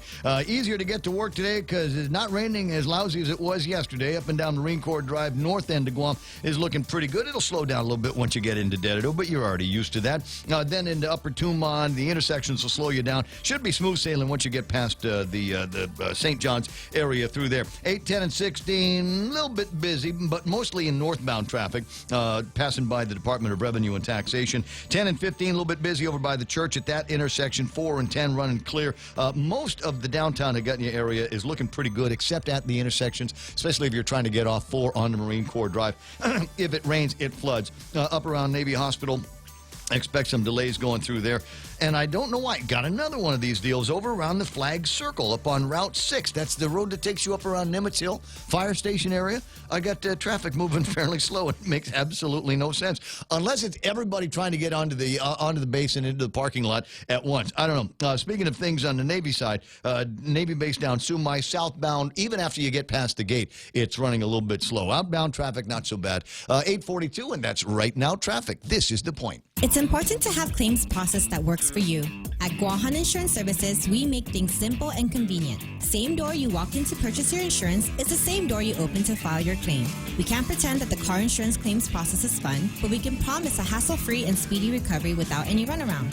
For your home, auto, and business insurance, visit us at the Camacho Landmark Center on Marine Corps Drive in Tamuning. Don't forget to like us on Facebook or give us a call at 475-1162 or text 929-SAVE. That's 929-7283.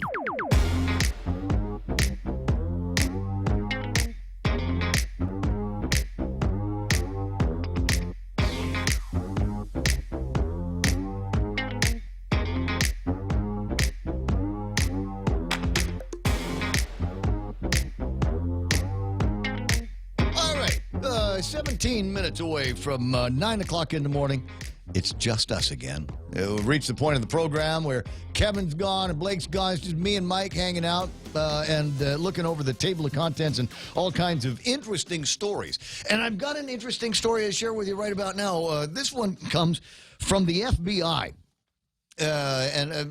My source is Google, and you do a Google alert for Guam, and all kinds of stories about Guam will pop up, usually from guys at PNC and KUAM and the PDN and the Guam Daily Post. But every once in a while, I'll read a story about Guam that I wasn't aware of. Guam is in the story somewhere, and the local news sources, the people that would normally be feeding us this information, weren't included in this. I think this is a case where the FBI wanted to tell the story itself before the media started asking questions. So on the FBI's actual website, there's a story called Operation Independence Day, a month-long sweep targeted sex traffickers and the recovery of minors. The first part of the story says a month-long FBI-led operation to identify and arrest sex traffickers and recover child victims has resulted in dozens of arrests across the country and the identification and recovery of more than 100 juveniles. Juveniles, kids. The initiative during the month of July, dubbed Operation Independence Day, relied on more than 400 law enforcement agencies working on FBI, child exploitation, and human trafficking task forces in each of the Bureau's 56 field offices. The sweep included undercover ops and has led to the opening of 6 federal criminal investigations. Agents and analysts at FBI headquarters and in the field work closely with the National Center for Missing and Exploited Children to identify young runaways, missing kids and juveniles who may have been subjected to human trafficking. And then it goes on to tell a story, and there's, quotes from a variety of people. And I'm looking over the pictures, and there's somebody in handcuffs there, and there's blurred out pictures of, computer screens and all of this other. It's a very cool article. I mean, it's written by somebody at FBI that went to school to write about stories like this.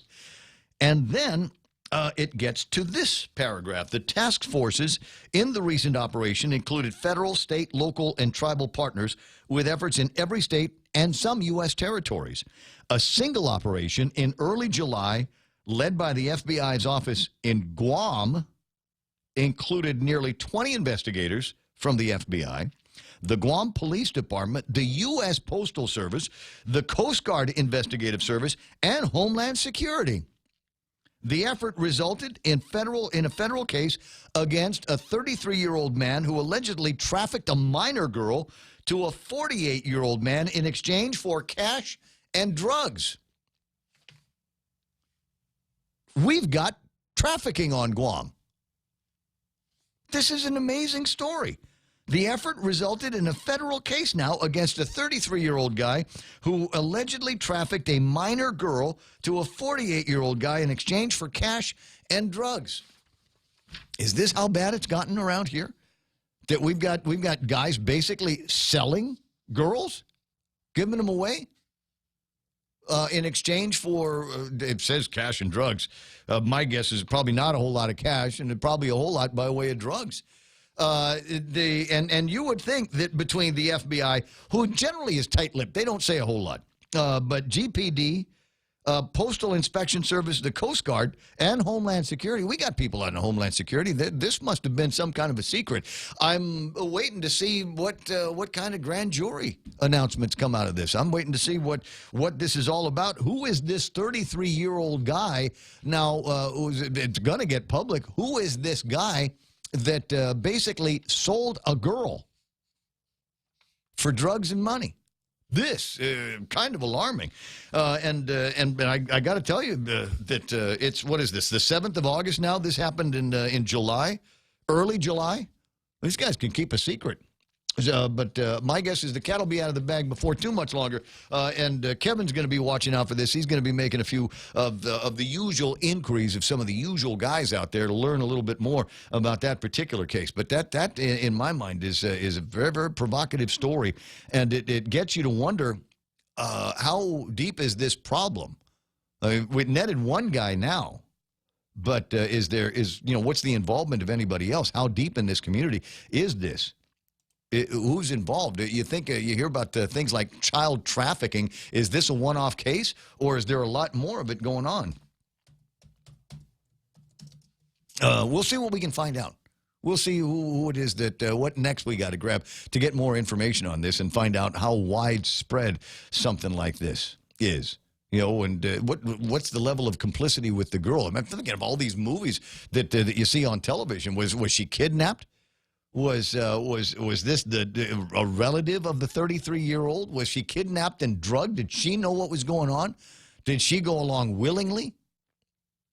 Yeah, the mind reels with the possibilities and the questions that could be coming off of this conversation.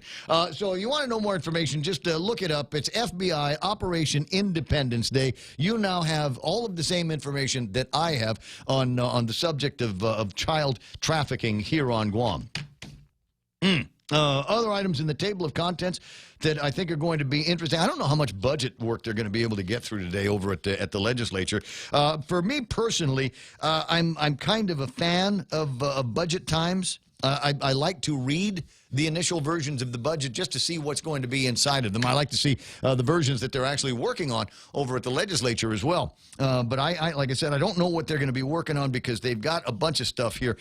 We've got hearings on the appointment of John Ilau to the Board of Alcohol Beverage Control. Ray Schnabel, Dean Minglotnia, and Leah Beth Nahalua. In fact, this is going to be happening in about the next 10 minutes. Will go before the legislature for their hearings to serve as members of the Banking and Insurance Commission. Later on, there's going to be a public hearing from Sabina. This is going to be on Will Castro's legislation relative to exempting products and services related to the support of families whose loved ones passed away off island. And then there's another one here with from Jimmy Moylan to reduce the cost of filing the articles of organization for LLCs. Radon risks and reporting in the sale of real property, and in a conversation about the regulation of PFASs. Then there's going to be a roundtable. I'm glad they're going to be having this on the enforcement incentives and community support to do something about illegal dumping here on Guam. And it's interesting, the day after Dave Manning his passing, we're talking about this over at the legislature, illegal dumping. There are many in the community that believe that the reason why we've got more illegal dumping is because there is a solid waste fee. That if you want to have somebody come by your house, and today's my day, if you want to have somebody come by your house and pick up the trash and the recycling, you need to pay about $31 a month for that. Now, at my house, that's just another expense. It goes in there with the power bill and the insurance and the taxes and all of that stuff. And in fact, I was not going to say I don't actually pay it. I told First Hawaiian Bank on their app, just send solid waste a check every month for about $31. Actually, it's a little bit more than that because I like to get statements that show that I have credit. But end of the day, that's what it takes for me to get trash away from the house. And that doesn't even take care of all of the trash. But there are people for whom an additional $31 is just out of the question. I'm sorry. No. I got to pay for my vape, bro. I got to pay for my cell phone, bro. And so I need all of that stuff, but I don't need to take care of paying Dave Manning's outfit. Okay. And so what do you do with your trash? Well, I got a truck. And I put the trash in the truck, and I'll take it to someplace like one of these forgettable streets up in Daytado and Jigo. Or if I got to stay close to town, I might drop it off over at, in the boondocks over by Two Lovers Point. Shaking my dang head. It's on the way to one of Guam's most glorious and touted tourist attractions, the actual Two Lovers Point. And generally, if you go up there, on either side of the road, you will find that somebody has gone and dumped an old couch or a television set or this week's garbage up there. If it's got food in it, the dogs and the pigs will take care of it. But generally, it's all just kind of a wreck when you get by up there. And some people say that that's why. There is more of that going on today because we've got a solid waste system that charges for the privilege of removing your taxes. We had the conversation back then, once upon a time when Dave Manning was new to the island, about different ways to fund it. Maybe we'd just increase the taxes, the business privilege tax or property taxes, and just fold that in as is done in many places. And then they didn't like that idea. They said, no. We'll just, Guam is not that big. We'll just do a census of the households, and we'll just, make it so you got a house. You can do that. Other people have proposed the idea of including it with your utility bills. So you got a water bill. Arguably, if you've got water, you've got a house. And if you've got a house, you probably generate some degree of trash or another. So we'll just include that $31 or so in your bill. And that would resolve the problem. But they didn't want to go with that. Dave was always a fan of putting together his own database. And so we got what we got. And I don't know if that's something that the current version of the GSWA is going to be willing to have to talk about, whether they want to make a change on the payment regime, whether now, after all of these years that we've dealt with the receiver, whether that's still something that's going to make sense for us.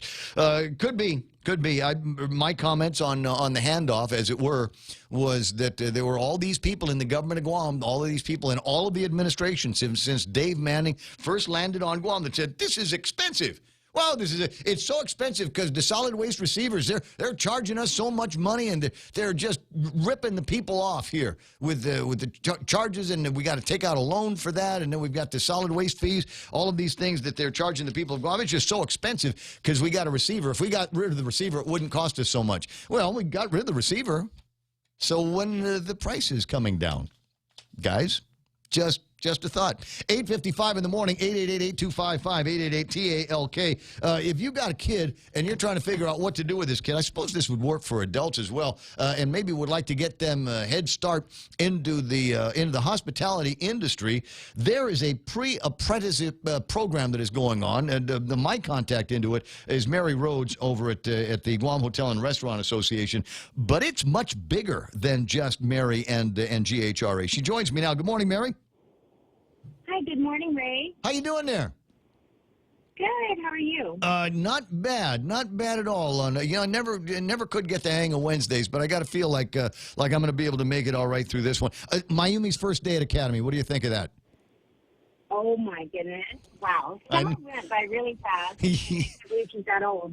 Yep. It went by really, really fast, and yes, she is that old, which makes me in my 50s now. But I don't want to do any of the actual math. Anyway, tell me about this pre-apprenticeship program. I guess it's all. I've seen your name associated with it, but it's got DOL and a bunch of the hotels and different schools and stuff. So what's the deal? So in 2016, I helped co-author this grant with Guam Department of Labor. We submitted it in 2016, and it got funded for 2 years. And so GHRA, along with Trades Academy, UOG, and GCC, have all introduced programs that has funding all the way through October 2020, and the amount of money that was given to pre-apprenticeship was $1.7 million for Guam. Huh. That's good money. Yes. So we're very excited, and GHRA launched 7 programs, and we decided to not teach the same curriculum that GCC teaches in the high schools or at the college. What we wanted to do is really truly focus on workforce development. And so that's any incumbent employee, existing employee, who has never gotten a high school diploma, a certification for their job, or just, they're continuing to work and they want to upgrade their skill sets or possibly look towards apprenticeship in the future so that they can become a supervisor or manager. But it's also ideally created and designed specifically for those who are unemployed.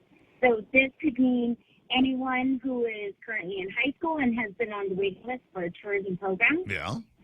Also in high school, but looking to get their GED and not complete. Also any high school graduate or anyone who has already completed a GED and is currently unemployed, also been previously incarcerated. There are a lot of programs that DOL has that we can put together with this. But what GHRA is focusing on is truly just the training portion, and we partner with Guam DOL to fund it, but also to get assistance for those who are eligible for other types of benefits. So if I'm running the Ray Gibson Hotel and lounge, is it possible that I could advertise or you? I'm trying to figure out how it would work. I need somebody running some housekeeping. I need somebody to be working on the back of the house, and not necessarily the highest skilled positions in the hotel, but obviously positions that I need bodies for. So how would I go about bringing somebody in and making them part of the apprenticeship program? We have a real simple registration form. They just have to contact GHRA at 649-1447 or email us at info@ghra.org. We have a simple registration form. Once you show interest, we get you to complete a federal document that requires additional information for the grant, and we can put you in one or a couple of programs. If you were to own a hotel, for example, one in particular, we've also decided to do on-site training. So this is the first time we are working with the American Hotel Lodging Association's Educational Institute to have our first teaching restaurant. Mary, I'm just about out of time for this hour. If anything, let's see if I can give you a ring in the next couple of days where we've got more time to talk about this, because this sounds like it's something that's going to get a lot of people into working jobs. Yes, absolutely. And we created actually two positions that don't exist necessarily in our tourism industry, and we're trying to build that, and that's digital marketing and occupational health and safety specialist. Well, if it's digital, I want to know more about it. This might be an in-studio interview. I'll check you later, okay? Okay, great. Thank you. Appreciate it. Mary Rose from GHRA. This is KUSG Haggadah. Here's the news. No evidence that indicates that racism motivated the bloodshed here in Ohio. Fox's Mike Tobin in Dayton. Republican Governor Mike DeWine is bucking his party and calling for expanded gun laws. A public defender has been assigned to the 21-year-old suspect in Saturday's mass shooting at a Walmart in El Paso, where 22 people were killed. The FBI investigating whether those killings are an act of domestic terrorism. While the investigation continues, this community is now preparing for a visit from President Trump tomorrow. Some locals in El Paso, as well as politicians, want the president to stay away, but the mayor has defended the visit. Fox's Jeff Paul in El Paso. Democrat Congresswoman Veronica Escobar says she will take part in a protest rally tomorrow ahead of the president's visit. He will also visit Dayton, Ohio, and meet with that city's mayor and first responders. Two men arguing at a Walmart customer service counter in Baton Rouge, Louisiana, pulled guns on each other this afternoon, and one fired a shot, sending customers running, thinking there had been a shooting. One of the men was detained. Police are looking for the other man. A federal judge ruling 3 Arkansas abortion restrictions that she temporarily blocked will remain on hold while she considers a lawsuit challenging them. The restrictions include a measure that does not allow abortions 18 weeks into pregnancy and a requirement that doctors performing abortions be board certified or board eligible as an OBGYN. An appeal is already in the works. This is Fox News.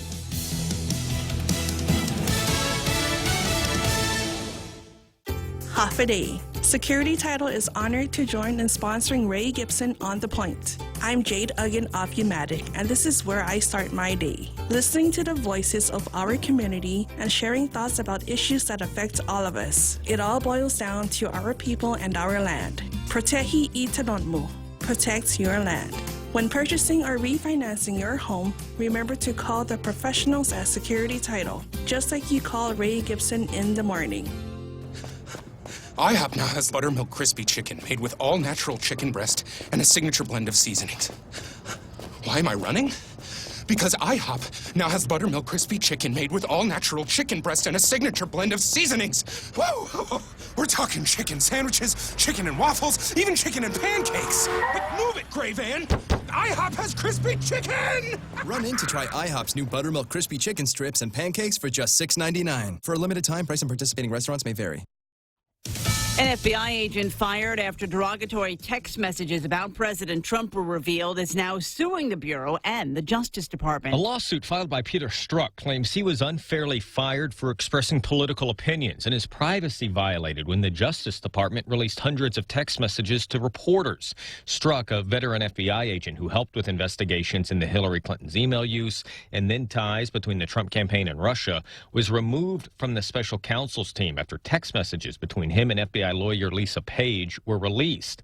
Many of those text exchanges were critical of then candidate Trump. The FBI fired Strzok last August, Strzok's attorneys say, because of unrelenting pressure from the president. In Washington, Jared Halpern, Fox News. Florida Governor Ron DeSantis ordering the Florida Department of Law Enforcement to review a work release program that allowed convicted sex offender Jeffrey Epstein to go to his office while he was at the county jail a decade ago. Another retail chain in financial trouble. Luxury department store chain Barney's has filed for bankruptcy reorganization. It's expected to shut 15 of its 22 stores. Its creditors include major fashion houses. Barney's locations in Chicago, Las Vegas, and Seattle are to shut down, along with 7 Barney's warehouse stores. Though Barney's is dealing with a dramatic increase in the rent at its Fifth Avenue Manhattan flagship store, up to $27.9 million a year, that location is expected to remain open, along with its other Manhattan location downtown. Ginny Cosola, Fox News. Hillary and Chelsea Clinton teaming up for a new book, calling it the Book of Gutsy Women, which they say will honor everyone from Marie Curie to climate activist Greta Thunberg. It's the first time the mother and daughter have collaborated. The book is set to come out October 1st. I'm Lisa Lacera, and this is Fox News.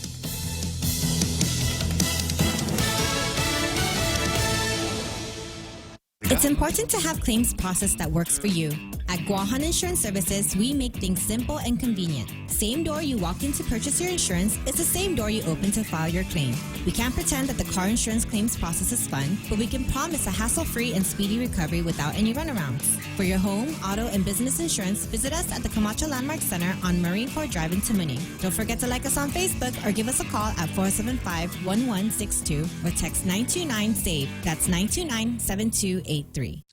It's 5 after 9 o'clock in the morning. This is the Ray Gibson Show on 93.3 The Point, portions of which are brought to you by my friends over at American President Lines, a global presence with a local home, Cars Plus, where they've extended the summer of the Jeep all the way to the end of August. These are awesome people, and they've got a bunch of Jeeps on the lot, Wranglers and Cherokees and Compasses and Grand Cherokees that they want to get off the lot and into your place. So swing by there, do a test drive, and see what happens. It's also brought to you by my friends over at Ruby Tuesdays. Had a great time with my other friends over at Ruby Tuesdays with their happy hour last night. You can do the same thing tonight between 4 and 6. That's when they do it. We've got some select draft beers. There's wines, and the lady Rowena I was standing next to was drinking a sangria, and it appeared to agree with her a great deal. And then you've got these apps for like $5. It is a great happy hour, 4 to 6 weeknights and all day Tuesday at Ruby Tuesdays.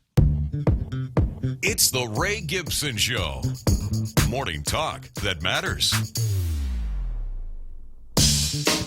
Call now, 888-TALK. That's 888-8255.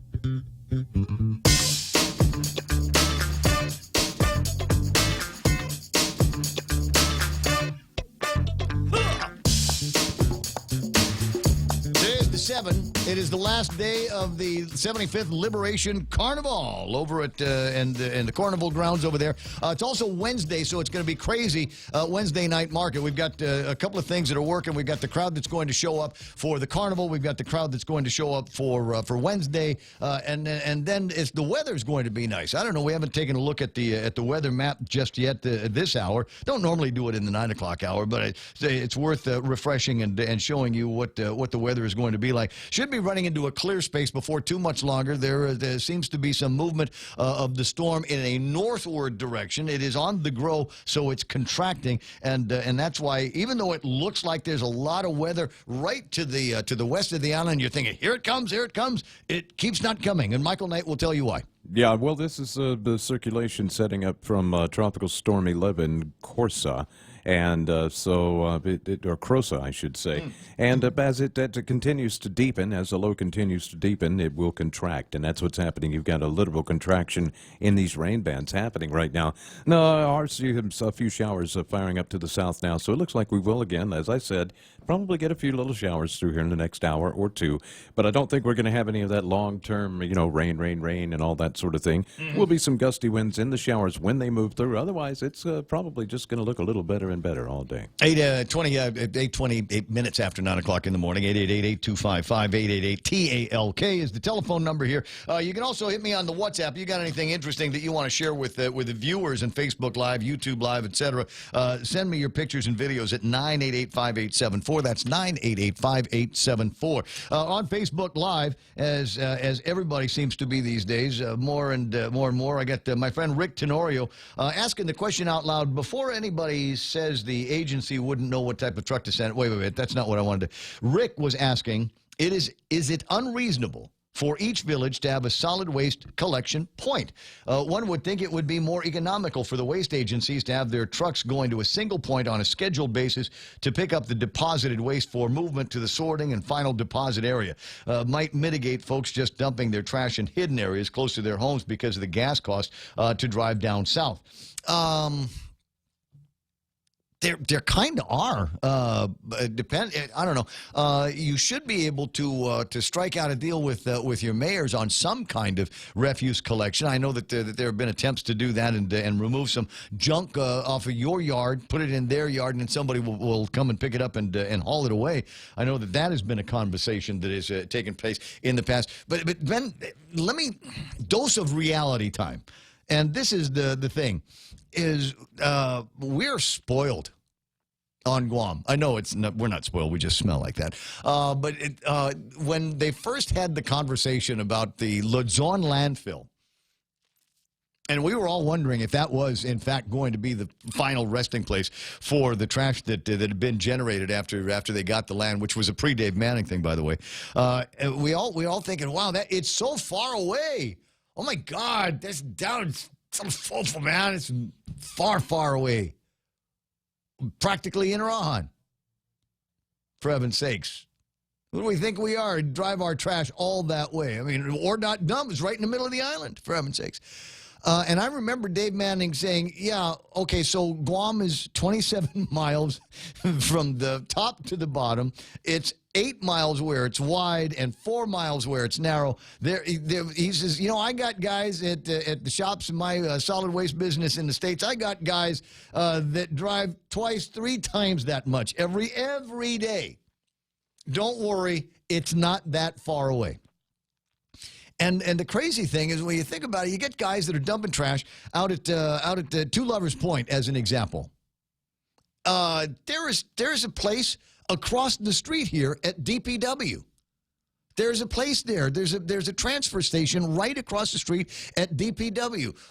In miles, how far away is Two Lovers Point, the Jack in the Box intersection, from DPW?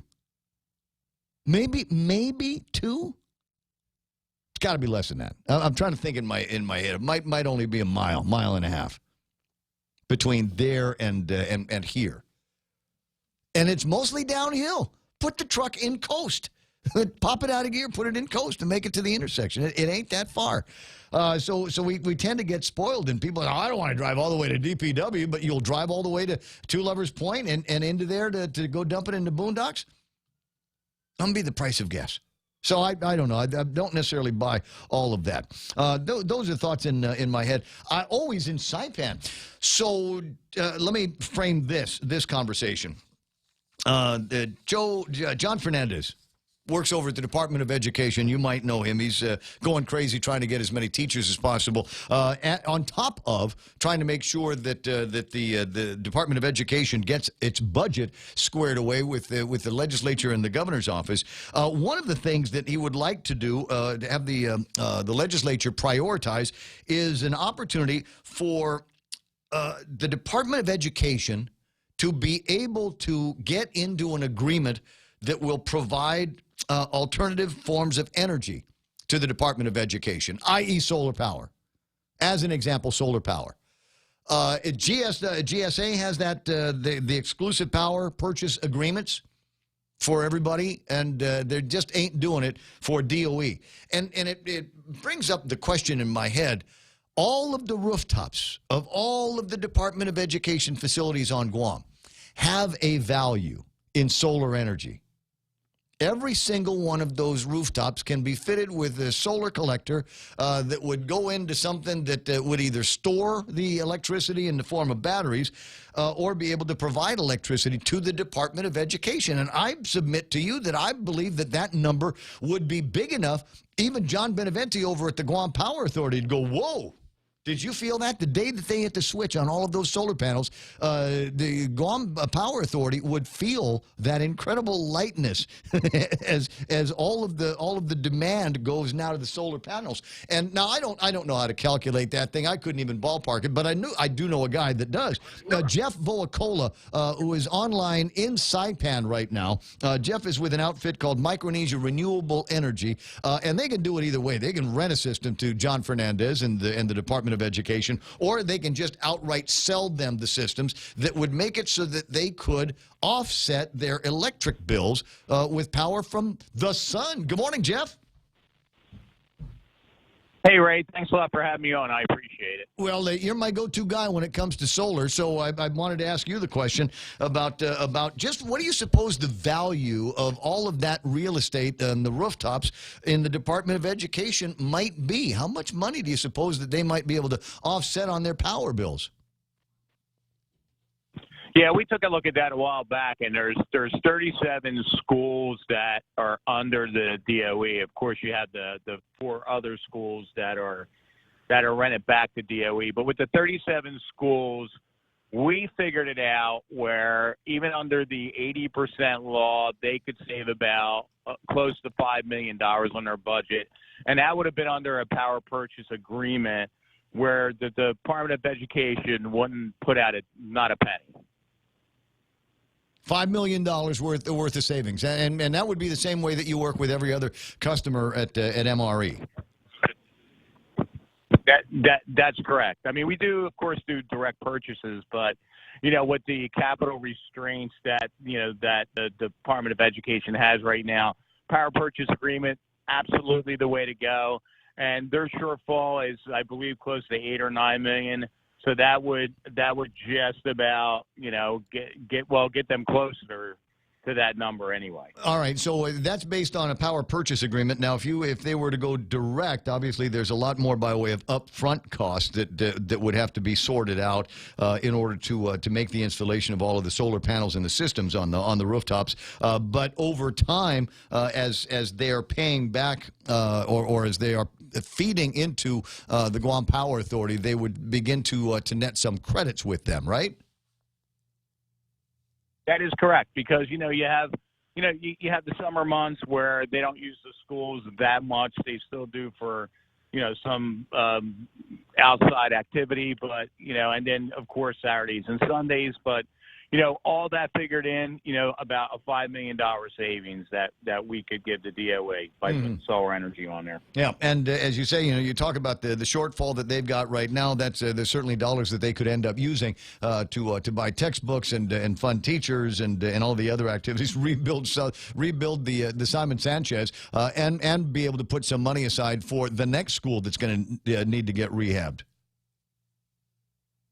Yeah, that's correct. And another thing that we were thinking of is if you took some strategic locations with the schools, a couple schools up north, a couple central, a couple down south, and you fit them out with energy storage. Now you have facilities that you can use in typhoons, for shelters. And I mean, it's just endless what you can do with the industry right now and the technology that the industry has. 9:17 in the morning, and let me switch gears because now I've got a number in my head for the Department of Education as they are going through this budget process. It might be worth for the members of the legislature and the governor's office to ponder the idea of giving John and the guys over at the Ed Board the authority to go out and make some of these deals with MRE, with anybody, but at least start talking about the possibility of taking advantage of all of those rooftops. The immediate savings that they will net will be because we've got solar panels on the rooftop, the roof will stay cooler, and the air conditioner that is working in the building won't have to work as hard. That's one of the first benefits that you get.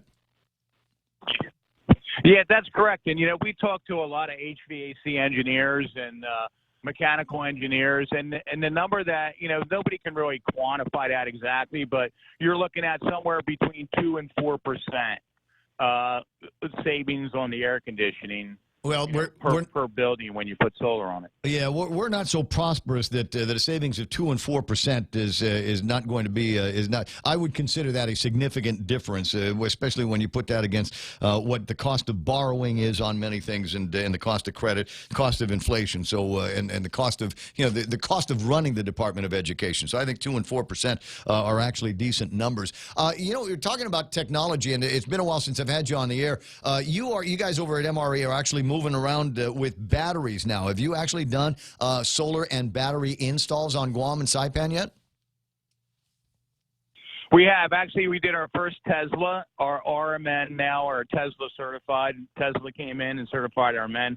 So we've done our first installation on Guam with Tesla, but right now on Guam we're doing a lot of LG Chem batteries, and in Saipan we're doing Tesla exclusively in Saipan. Okay, so if I was going to get a system, I'd want a Tesla. That's the kind of pretty one that goes in the house, right? It looks like art. Elon Musk has done a fantastic job. It looks like a spaceship. I mean, they're very sleek, very cool looking, and Teslas are moving in Guam very, very shortly. I like the idea. So they're out. The technicians have been certified. The equipment is available, and you can start loading those things up in the house. If for no other reason, the gee whiz value of it, but there's other benefits behind having the batteries in the house. Is they'll be able to continue to run parts of things that you need running in the house, like televisions and refrigerators, air conditioners that aren't huge amp drawers, and be able to live comfortably even when the Guam Power Authority isn't working, and even when the sun goes down, which is that's the idea behind all of the storage. That's correct. And now these systems are stackable. So if you even take the Tesla system with 3 Tesla power walls, you can run your whole house. It's incredible. I mean, the industry is moving very, very quickly. Deborah Wise asking online, is that $5 million figure that you talked about, is that the value of the energy they would generate or the savings from the power bill that they presently pay? That would be the savings from the power bill that they presently pay. And that's even with the power purchase agreement, your standard power purchase agreement, right? That is correct. Okay. All right. Well, I just think somebody ought to start looking at it. Chris Chip and hit this remark, solar energy for a GovGuam department. Now you're talking about breaking somebody's rice bowl. And like I said, I think with that kind of money, $5 million that we save for the Department of Education is $5 million that won't be going to the utility. And so they may have some issues with that. Are you aware of any issues that might be arising from the Guam Power Authority if that amount of income was not coming in? That's something that we've always considered. I mean, we never wanted the industry to be a burden to the utility, but the way that our technology and our industry is moving, it's 2 industries now that need to work together, that need to come together. So we don't put that burden on the utility where then again the community suffers, correct? We're all ratepayers, right? We all live there. So it's just we need to couple this together. But then on the flip side of it, we always came back and said, well, why are we building a 180 megawatt power plant when the industry's moving as quick as it is, and in 10 years we might be all sitting on a stranded asset here. So that's something, Ray, I think we really need to take a look at closely. Well, it seems to be moving at the rate that it's moving. In fact, fairly quick. There was a story that Simon pointed out the other day, and I can't remember which island it was in the Hawaiian chain, where a significant amount of their energy was coming from alternative and renewable sources, and there was the perfect storm where they didn't get a whole lot by way of solar power. They weren't getting a lot of wind power. They weren't getting a lot of geothermal power, and they weren't able to augment that with regular diesel power generators. So they had to do what we had resorted to years ago, and that is load shedding. Yeah, and we never want to get into that. We have this powerful generator that comes up, every day and sets every night. And when I hear people talking about, we need to conserve energy, why do we need to conserve energy when we have this power plant that rises in the morning and sets in the evening. That's what we need to take advantage of, especially now with energy storage. I hear that. 923, Bob Kelly online saying, I'm a supporter of the Tesla battery. Deborah Wise reminding me that the island in the chain was Kauai that had that particular issue. Jeff, it's always a delight talking with you. We'll get you in the studio when you come back. What exactly are you up to in Saipan? What are you doing up there? Well, we're expanding. We're going to do a launch pretty soon here in Tinian and move into Rhoda. So, we're just expanding here in the CNMI, and the CNMI has been very, very good to the industry. And, I love being here, but I also love coming home, as you know. And I'll take you up on coming in and seeing you, Ray. I really appreciate it. Well, bring that new guy, Tom Higa, in with you. Oh, I certainly will. Yeah, he came aboard the crew, and we're lucky to have him. You are. It's one of the hardest working guys in any industry at any time, and a good friend of mine. 924. I'll see you pretty soon, my friend. All right, you take care. I promise you I will. Jeff Volkola, outfit's called MRE, Micronesia Renewable Energy, and as I've been touting recently, the idea that we used to call them solar systems. You get the solar panel on the roof, and you have that go into a smart inverter, grid tie inverter, and make electricity that way. But now they've got these battery systems, and the man said Tesla batteries. They've got they've got one in Guam. They're installing them up in Saipan. Tesla. How would you like? Well, you can't be the first one on Guam to get one, but you might be able to have bragging rights. Well, I'm the first one in the neighborhood to get a Tesla battery system for the house. So that's what I want them to start touting themselves as, not necessarily a solar panel company, a solar electricity company, as much as they are a battery company, and the batteries get charged with the power of the sun. I suppose they connect those things up to the AC power coming into the house, so that if you don't get enough sunshine coming in, maybe it's going to be pulling some amps off the Guam Power Authority. But I don't know that to be true. It's always worth that. That's why we get the guy in the studio. Anyway, 925. And so we've got the numbers now.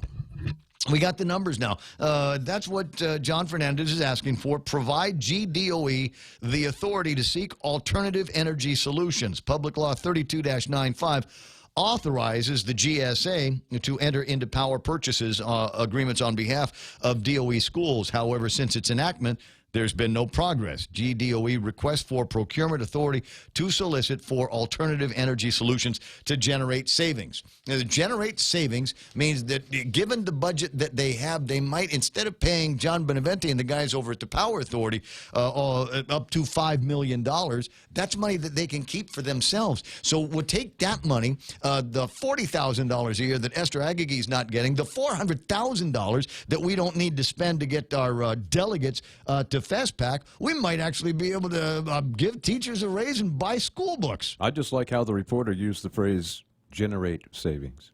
That's nice. Isn't it? That's cute. A clever turn of phrase there. Clever turn of phrase. So that's one of the cool conversations that we get to have. There. At 9:26, we're deep into what I like to refer to as the small talk portion of the program. And I know that at least guys like James Howard, myself from time to time, might be interested in things of a more cosmic nature. Now, this is not the coast-to-coast program that we air in the small hours of the night here at the radio station. But from time to time, something will pop up that gets our attention, gets my attention. And in this case, it's this image here from rock. Mars Curiosity.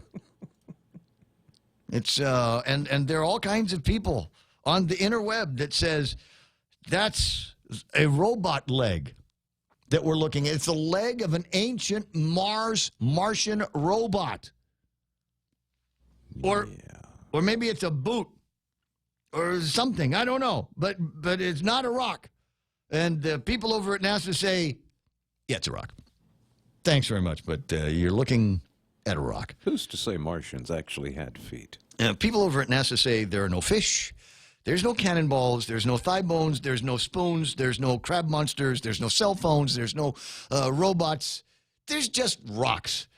Lots and lots of rocks. As far as the eye can see, as the Curiosity's eyes can see, there is nothing there. So what you're looking at is a rock. But that doesn't slow people down. As you know, it seems to me that once we started sending mechanical things to Mars, and being able to take some pictures of Mars. I mean, did we not almost immediately have people come up with all kinds of conspiracy theories and saying, oh, we can see this, or the NASA deliberately grayed out or blurred out that part of the picture because they didn't want to see the other pyramids that are on Mars. Mm-hmm. So it's one of those stories. But I thought it would be fun, and for no other reason, a picture of something that I can show you on the Facebook Live. And speaking of Facebook Live, Facebook Live is among my favorite innovations here as a radio broadcaster. I've been doing radio shows that fed a TV channel going back to the 1980s when I was at Hit Radio 100. We always had cameras in the studio. So you could see what was going on, who was being interviewed, stuff like that. And even when I was up at K57, the same thing out there. But when we moved over here, when I moved over here and we started talking about putting the point on the air, they said, you want to hang out with one of those cable companies, maybe grab one of those channels? I said, nah. We don't need that. We get unlimited channels and unlimited bandwidth and unlimited space in the World Wide Web. Why would I restrict the broadcast just to subscribers of those systems? So that's what we say. Let's put this on social media. And now it seems like everybody is doing the show on the social media. Everybody's got because it's easy. It's democratized the process. We get to have somebody. I got a camera, and I got an idea in my head. Let's go live on Facebook. Let's go live on YouTube. But and there will be more of that, not less of that. Get ready for the proliferation of more, and the technology gets cheaper. The broadcast switching and special effects technology gets cheaper. Get ready for more and better of what you're seeing here in the future. And yeah, I worked very closely with the guy that developed the system that we're using right now, and looking at ways that we might be able to eke in other cool new features to dazzle you with. But we're not the only ones. It's not just guys that have an opinion. It's not just guys that have access to a newsroom or whatever. It is also, among other things, funeral homes are now in the business of live streaming. And you might be thinking, why would they do that? And the answer is simple. We can make more money on that. We'll make money on everything. We'll charge you for the pictures. We'll charge you for the obit announcements. We're going to charge you for the casket and all of the things that go into it. Or, oh, wait, you want to earn? We're going to charge you for all of that stuff, too. And oh, by the way, for an additional fee, what we will do is we will have somebody live stream the funeral for you. Yeah. And you go, oh, yeah, let's do that. Because we got cousins that aren't going to be able to make it for the funeral. We got people that live too far away, or they're too old, they can't travel, but they still want to be a part of the process, still want to be able to express their regrets and their condolences online one way or the other. So there are a lot of places that are streaming. First, believe it or not, first one I ever saw of this years ago, because I'd investigated the thought of when I was thinking about social media streaming and all of that. There was an outfit, of all places, in India. And it's a funeral in India is a big, big deal. Oh, yeah. I'm like funerals everywhere, but I mean in India they just really make it. It's almost a Bollywood production. And as you might imagine, with the populations, the size of the populations they have there, the difficulties to travel in the Indian subcontinent and all of that, they found ways to make additional dollars and help with the bereavement process for members of the family. And oh, by the way, at the end of the live stream, tell you what, we'll also cut you a DVD for another $50. So watch out for some of that. It is possible that the next funeral that you attend isn't going to be at the cathedral. It's not going to be at Ada's funeral home. It's going to be in your living room, in your underwear, with the live stream of that. 20% of funeral homes are now offering a live stream service. So, something to think about, right? Maybe is there something that you do in your business where you might be able to say, let's turn this into some kind of a live stream? You know what I would watch endlessly? Island Girl Coffee. If they had a camera in there, yeah, just that. Just put a camera in there, start live streaming during the morning time, hear what people are ordering, see the people that are coming up and ordering, right? You'd watch that. I'd sell advertising in something like that. Speaking of advertising, it's 9:32, and that's iConnect time. Run by the nearest iConnect and ask them about all kinds of ways that you can make and save money on your internet and mobile plans. 65 years ago, Bank Pacific opened its doors to our community. As we celebrate, we offer you a special 65th anniversary personal loan rate for as low as 4.65%. For travel, back to school, a wedding, do whatever you want with the money. We just want to give it to you for as low as 4.65% APR. It's our birthday present to you. Bank Pacific, where others put branches, we place roots. Equal opportunity lender, member FDIC, conditions apply. It's the big baggie that they've got over at Wendy's these days. This perfect back-to-school meal for kids and parents that are on the go.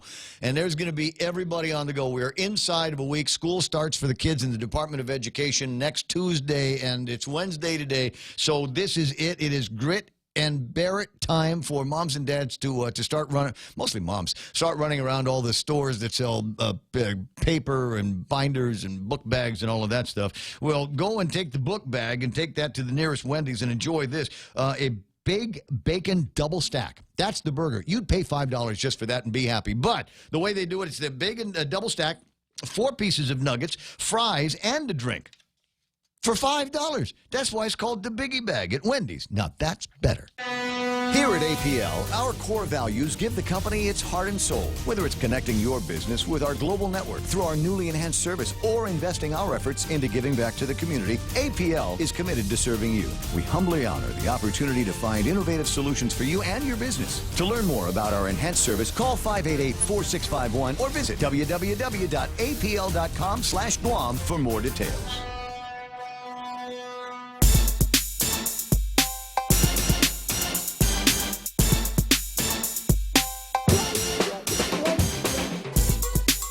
Don't look at me, Mommy. I'm breakdancing. Hello. How's it going? 9:34. First day of school, and in some cases, first day of pre-K. Pre-K 3. There it is. That's what I'm talking about. My niece, Gabrielle, is heading into her first pre-K 3 days, which now all of a sudden has got all of us feeling older. That and my daughter and her first day in high school. Blah. There's a thought rolling around, huh? 9:35 and other things that are going through my head these days, talking about electricity, is Sandra De Leon, we're talking about load shedding in the last little bit. And Sandra's like, oh, God, I remember those days. In Kauai, I think they were like load shedding. I forget what Simon said, but it didn't sound like it was as intense as the way we did load shedding here on Guam during the Joe Ada administration. And those are the days that Sandra is talking about. Those were, oh, my God, ugh days where we lost something big. We're just all kinds of demand on a system that was not in a very, very good place in terms of generation. And so we'd gotten it so bad that we would have to shut down pretty big chunks of the island over long periods of time. So they put out a load shedding schedule. You ask Art Paris, he remembers these days, where you would say Dededo, Chigo, parts of Barragata, no electricity 6 to 8. And then there would be another big chunk of Guam that was off between 8 and 10, and then 10 and midnight. And this was 24 hours a day, 7 days a week, and it went on for weeks. And they would put out a load shedding schedule, and it was never good for anybody because it always felt like if you were in Dededo or Tamuning or Manila, the larger villages, you always felt like your place was out, and it would always go out at dinner time. It's never convenient to have a 2-hour power outage, but it always seemed to go out. Was it 2 hours or an hour? Maybe it was just an hour, but it was never the right time. So I remember I was like, I don't know, mid-20s at the time. And so, and I worked at a radio station, and I make myself a copy of the load shedding schedule and just take that out with me when I left the radio station. So I knew where I was going. And somebody'd say, oh, yeah, let's go. We're going to run down to Tumon and go hang out over at this place. And I said, no, we can't go there because the power's going to be out when we're going to want to do our happy hour drinking. And you just, if you had the schedule, then you could figure out where it was that you were going to go and how long you needed to be at that one place and just try to stay ahead of the load shedding. It got so bad during those times that they started a load shed in Tumon. And we all thought people are crazy. That's the cash register rings in Tumon. Don't shut off Tumon. And they finally got around to going, well, you know what? Most of these places have generators. So let's just ask the people in Tumon to stay on generator all the time, and then we don't have to worry about sending out that kind of demand. It really was a tricky time. And then they brought out all these so-called fast-track generators, these little micro generators out there, which we thought was pretty interesting because I remember talking to one of the engineers. This place was rotten with engineers for a while when we were going through that load shedding thing because we were in a hurry trying to figure out how to be able to meet the demand. So they brought out all these generators, and I think a bunch of them were actually running gasoline. And you're going, wait a second. It's like putting liquid gold in this thing, and it was just a bad season all around. We're in, I want to say, a much better shape right now, and it's been a long, long time since we've had to talk about load balancing and load shedding. Is the thing, and somewhere around might even be a copy of that old Load Shedding Blues song from back in the days. One of these days, you know what the guy I want to talk to is Mike St. Nicholas, and he's always in between something. Oh, Debbie Wise says, I still have a tape recording of the Load Shedding Blues. Deborah, spirited over by the radio station. We'll plug it into our... Wait a second. I don't think we've got a cassette deck here. I don't think we'd be able to... You know what? I've got one at the house. I'll use some other ancient terminology. I'll clean the heads and bring it to the radio station, and then we'll be able to make a copy of your Load Shedding Blues tape and play it on the radio. Debbie also says, we learned a lot about boiler tubes. They need to be cleaned. Who knew? Apparently everybody knew they needed to be cleaned more often than just every 17 years. Yeah, we all got an education in that, in how power companies work. 20 away from 10 o'clock in the morning. This is the reason why I was talking about wanting to see Mike or hear from Mike St. Nicholas. Is this story. I don't know if you've seen it. The COFA negotiations begin. FSM President David Panuelo, RMI President Hilda Heine, and Palau Vice President Reynold Wallach met with Mike Pompeo, the Secretary of the U.S. Department of State, in what was the first visit of a sitting State Department secretary to this part of the world, out to those federated states. And they had a conversation. It was the very beginning, the genesis conversations of the negotiations for the Compact of Free Association. In May, 3 FAS presidents headed to the White House, met with Donald Trump. That was a historic first, and that was also among the Genesis conversations. There is an ascendant China in the region. There was the conventional wisdom a couple of years ago was that the United States was probably not going to renew the Compacts of Free Association, saying, well, we sent all kinds of money, sent all kinds of aid down there. And, you guys did with it what you did with it, and now our time to basically give you that allowance has passed.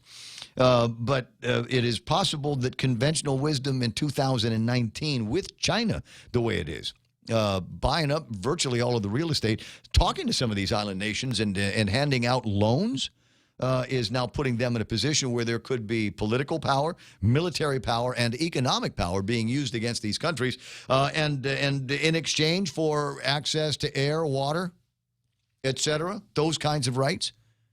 And that would probably not sit well with the federal government of the United States.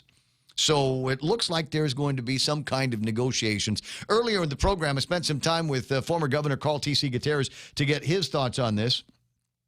And he said, we've got to find a way to get our voices at the table. Once upon a time, they had talked to the guys over at Palau, and Palau said to the negotiators that Guam needed to be a part of the conversation, if for no other reason, just to be able to listen in. It's possible that we might be able to talk to the David Panuelo, Hilda, and Reynold Wallach, and ask them to advocate for Guam as a territory, Saipan as another territory, to have some kind of a voice over it in these conversations. You guys negotiate all you want. You want a benefit that's going to go off in that direction, great. You want to put some kind of controls on that, well, then you can do that. But what we need here is a comprehensive view on the impact that the Compacts of Free Association have had on Guam and Saipan and in Hawaii that we still don't really have a handle on.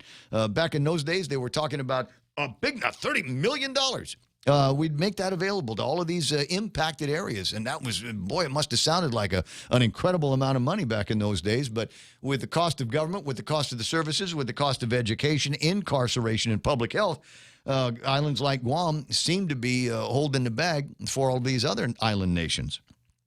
So we got to make sure that we've got something to say here. Now, I'm not going to get into the argument about the positive economic benefits of the compacts of free association as they occur on Guam. I don't know that anybody's ever been able to reliably quantify that.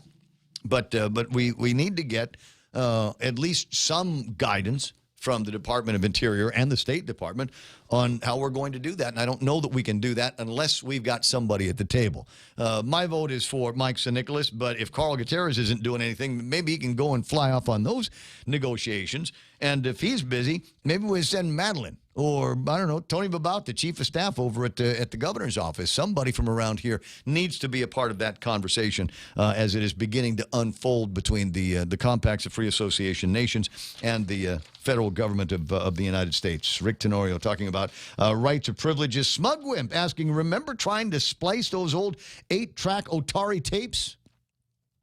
Of course. Although I don't know that I don't think I ever got around to working with an 8-track Otari. All of the Ataris that I played around with were 4-tracks. I think there was, and it might still be there. There might still be in at the Pacific Star Hotel in the ballroom upstairs. They had for a long time one of the most well-equipped AV systems in the Pacific. I mean, when these guys, when they built that hotel, they built it like it was going to be the last hotel ever got built on Guam, because after that, nobody else would have the guts to get in the game. I mean, they put together just a beautiful, beautiful hotel. And like I said, the AV room up there, we'd go on field trips because they had cool stuff. Broadcasters go up there, and I want to say that they had an 8-track Otari tape deck up there. And I might have got to touch it once. In the very least, it would have been a 4-track. All of that stuff has been replaced now by an iPod. Yeah, I always found that 8-tracks were pretty flexible enough that you usually didn't have to do a lot of cutting and pasting with those. But yeah, with the 4-tracks, that was 4-track, 2-track. We'll go ahead and I didn't like cutting the 4-track tape because it was expensive. Yeah. But you want to talk about some inside baseball stuff? The what was it? Scotch 250 tape. You remember that one with the big thick black stuff on the back side of it? Yeah. You always had to tell the new guy, record on the shiny brown side, not the dull black side. Sorry. And to not turn it anywhere, don't get it anywhere near that black box over there that buzzes when you push the button. When you push the button, yeah. So take off your watch when you're using the bulk eraser. Bulk eraser, there's another broadcast phrase. Had a new guy wipe out an entire 8 hours of music on a reel one time. Super easy to do. It's 9:45 in the morning. I'm sorry, I'm all of a sudden in a warm bath of nostalgia. How about you? You know, we ought to do that. Just get together. Let's go find some old radio farts and just talk radio stuff for a couple hours. You know, I have a reel-to-reel in my apartment. Right? You do? Yeah. I got it from the old place when they got rid of all their old stuff. Oh, sweet. Yeah. 10-inch? Is it one of the 10-inchers? Yeah. Oh, yeah. You know, it's. Oh, I might come and see you about that. I've got some old Ray Gibson shows. No. Going back to like 1982 on 10-inch reels. I mean, the heads and everything look still good. I haven't actually turned it on, but I'm sure it'll plug it in. It'll work. We'll replace the capacitors. Smug and I will help you with that. 9:46 in the morning. 888-825-5888-TALK. As I say, small talk portion of the program going on. There's at least one magistrate story. I haven't read to you a magistrate story in a while. And we need Once Upon a Time music.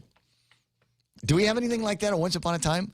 Once Upon a Time, on or about August 5th, GPD called to the scene of a disturbance at Paseo Loop down in Agutnia. At Paseo? A disturbance? Impossible. There's no alcohol drinking down there. At any rate, upon arrival, police noted an individual later identified as Jonah Paragas. He has a new nickname. It's Defendant. And another individual, Jasian Garrido. They were there arguing. Police noted the defendant to be in possession of a large black bag, which police asked to search because there might be weapons in it. You got two guys over at Paseo fighting, and one guy's got a bag. There could very well be some kind of weapon in there. So the cops said, let us take a look at it, and they did. Upon the search of the bag, a baggie containing suspected methamphetamine was discovered. The defendant acknowledged that it was, in fact, methamphetamine and stated he was only holding it. The substance tested presumptively positive for methamphetamine. Jonah has now been charged with possession of a Schedule II controlled substance.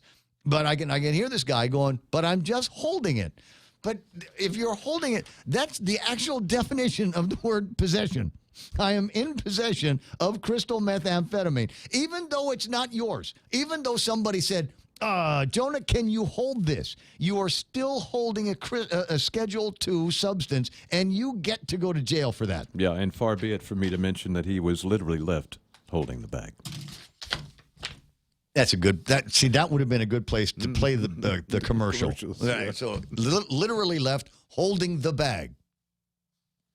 Parents, start your child's school year right with healthiness and fun. Complete your child's immunizations, annual physical, dental, or eye exam at FHP and receive a free gift for each exam visit. Perfect for back to school. Valid from July 15 to August 31st or while supplies last. Visit their website or Facebook page for more details. Call 646-5825 and press 2 to schedule an appointment today. Most private insurance accepted. FHP Health Center, our island, your clinic. Hi, welcome to this Subway ad for the new ciabatta collection. How do you want it? I'll take the slam poultry. Sure. Italian ciabatta with mozzarella. When hunger reigns, you're my favorite umbrella. Tasty garlic steak and provolone. With you, my taste buds are never alone. Savory chicken pesto, you have my affection. For you complete the ciabatta collection. Thank you. That was the new ciabatta collection by Subway. Limited time only at participating restaurants.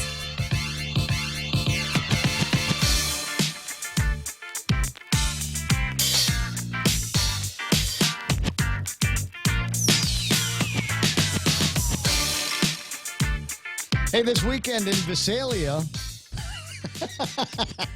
Sorry, I had too much fun with that this morning. Visalia, California. It's where the Cal Ripken ball tournament is being played. Kids from Guam doing outstanding, and I don't think Blake sent the link. We'll be able to watch it. They are going to live stream that game, and we'll be able to watch it and see how Guam does. But it looks like playoff time for those guys. And if they're still going to be there through the weekend, good news, it's the C.W. Allen concert going to be taking place this weekend in Visalia. Oh, okay. Do you know who C.W. Allen is? No idea. Have no idea either. I'm tempted to click on this thing and find out. I'm guessing it's a country artist with a name like that. C.W. Like C.W. McCall did that song. Yeah. Plus, he's a dude that's got a first name for a last name. That's usually a country music artist. C.W. Allen has been in the Christian music business for 10 years. During this time, he's held many different jobs and titles. C.W. Pastor Jeremiah were students together at the Moody Bible Institute. C.W. has the unique quality of treating everyone he meets like family. It's because of this quality that C.W. is partnering with Parkside in our outreach to Visalia. Our goal is to offer a Christian music experience that is different than what has been offered in Visalia in the past. The bulk of C.W.'s ministry has been to the city of Chicago, especially to underprivileged and underrepresented areas. Recently, C.W. made the jump from part-time to full-time musician with his latest album, Dream Baby. Yeah, my ex-wife thinks I'm the Antichrist, so it makes perfect sense that I would have no idea who this is. Oh, Christian music artist. So it's right. This is our level of experience with contemporary music these days. Could be either a country singer or a Christian music artist. The two white guys at the point have no idea. Whatsoever. That's just funny. All right. At 9:51 and change, closing in on the end of the program here, and looking around at some of the stories that I haven't really had a chance to talk about. It's no surprise that the DOE has gotten up to the legislature and in the public hearing provides testimony that says your legislation, your budget is going to screw the teachers and the students out of another year of education. And there's all kinds of other priorities here that we've got to deal with. And also no surprise that Linda DeNorsi over at Public Health and Social Services has gone and said to the people over at the legislature that your legislation here, this budget here, is going to screw over every sick person and poor person on Guam. Are you happy now? But even the judiciary of Guam, in a letter to Joe F. St. Augustine, the legislature's appropriations chair, Chief Justice Catherine Merriman stated that although the judiciary's appropriation levels for FY 2020 set forth in 186-35 may be above last year's, the judiciary's personnel costs continue to increase significantly, and these expenses will increase through restoration of increments and higher benefit costs such as health insurance. Remember that these guys get to do their own health insurance over at the judiciary. So they're talking about, so not only now that we've got a budget over at the legislature that is going to screw the teachers and the students, it will screw the poor people and the sick people, and now we've got some that's going to mess over the guys over at the court. My God, how much money do they need over at the court? I mean, we don't need all that many people now. We just need one or two judges. Actually, the same one or two that are in there right now that are doing all of these criminal cases. We don't need as many people because it just put everybody in a line and just go to the criminals as they pass by. Well, what kind of sentence would you like? Yeah. Because that's the machine that we have right now. What kind of sentence would you like? You make a prize wheel. What did you run over? You ran over a little kid. Okay, then what sentence do you want? Do you want to be able to the time served, and then we'll just look the other way on whatever the sentence? Yes, Your Honor. Okay. Yeah. What about you? What sentence do you want? Well, I need to see my kids, and I'm really sorry that I'm a junkie and that I couldn't figure out a way to make a living other than selling drugs. But I think maybe just time served and time served in a year of probation. Oh, okay, no problem. So I don't know what they need all of that additional money for, because as far as crime and punishment as justice is concerned, I don't know that we're getting our money's worth now. So you got that. There are probably going to be some more. I don't think today is public hearing on the budget day. But I think we'll see more of that kind of thing over the next couple of days. Departments and agencies coming through and just saying, well, it's not enough, it's not enough, and it's not enough. The priorities in my mind need to be the Department of Public Health, the Department of Public Safety, and Guam Memorial Hospital, and the Department of Education. Those guys, fire department, got to throw the fire department in there. We've got all of these problems that have to do with people who've got some serious mental health problems. We've got some serious drug and alcohol issues in this town. We got a lot of people that, for whatever reason, aren't taking very good care of themselves and are finding themselves having to deal with some really, really expensive therapies out there. It seems to me that there's a whole bunch of other things in the government of Guam. It would be nice to have. It would be nice to have, but we just can't afford it on a going forward basis. So we've got to figure out what those things are. And there used to be serious conversations with people over in the legislature on how that was going to get done, but we don't have that anymore. No. Now we're talking about PFASs and Nelsoni trees and all of these other things that just have no bearing on anything else that you and I have to deal with. So we got that. There's going to be a fight, or what will look like a fight, between the legislature and the governor's office over the disparities between their different budgets. That happens every year.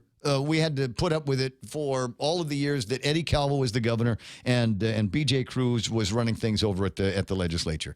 We had to put up with it for all of the different budgets between Felix Camacho and the people over at the legislature. And they'd come out with banners. You remember it was, what's her name, Bernadette, when she was working over at Felix Camacho's office, and they had that first budget that came out in the first year of his 8-year administration, and she already had a banner made. What is it, the blackmail budget? Is that what it was called? Hope they didn't lose that. We could probably still use that now. At any rate, so they're going to be this kabuki that looks like a fight between the two of them. But in the one thing that they can do in the budget that would make a difference to the majority of the taxpayers on Guam would be to reduce the business privilege tax. But they're not going to do it. As they go into this kabuki and just before it looks like they're going to say, okay, fight, they'll tap their judges. And there will be a wink between Lulian Guerrero and Joe S. San Augustin. And that wink is going to be, all right, let's make it look good. But we're not doing anything with the business privilege tax. Man, if we're not careful, it'll be 6% when they get done. Mm-hmm. Benny St. Nicholas's Manana Seduas. Awesome program. Thanks very much. They can borrow Mr. Klitsky's red pen. He might have taken that on vacation. I'm not sure. We'll check with Daryl Taggarty on what color pens that we still got here at the radio station. Somebody should slip a copy of the budget to BJ and Ricky Hernandez for their scrutiny and editing. I'd love to see what BJ Cruz thinks of the budget. Of course, I don't know what they've appropriated to the Office of the Public Accountability. I don't know what kind of numbers we've got there. I haven't myself seen a copy of the budget. And it's just because, number one, I'm lazy to print it out. And number two, I'm going to be lazy to read it because they're just going to start marking it up and editing it. And I'm going to hate it. So I don't know. The fun part for me has always been the miscellaneous appropriations and miscellaneous conversations about operations in the government of Guam. That's the part that you've definitely got to read with a fine-tooth comb, because that's where some of the more interesting things tend to get hidden. The governor's office, their press release, Bill 186, inadequate to fund health, safety, and education, and they put down all of their reasons behind it. Despite the discrepancies in the legislature's budget proposal, I am confident that we can all work towards common goals, keeping the BPT at 5%, and pass a budget that will prioritize fiscal discipline, maintain fiscal solvency, ensures our government continues to work towards fiscal stabilization and economic prosperity for our island and our people. God bless America, land that I love. They used all the right words in there. Prioritize fiscal discipline. We'll hold off on that until Ken Leon Guerrero sends me all the copies of the administrative personnel changes. And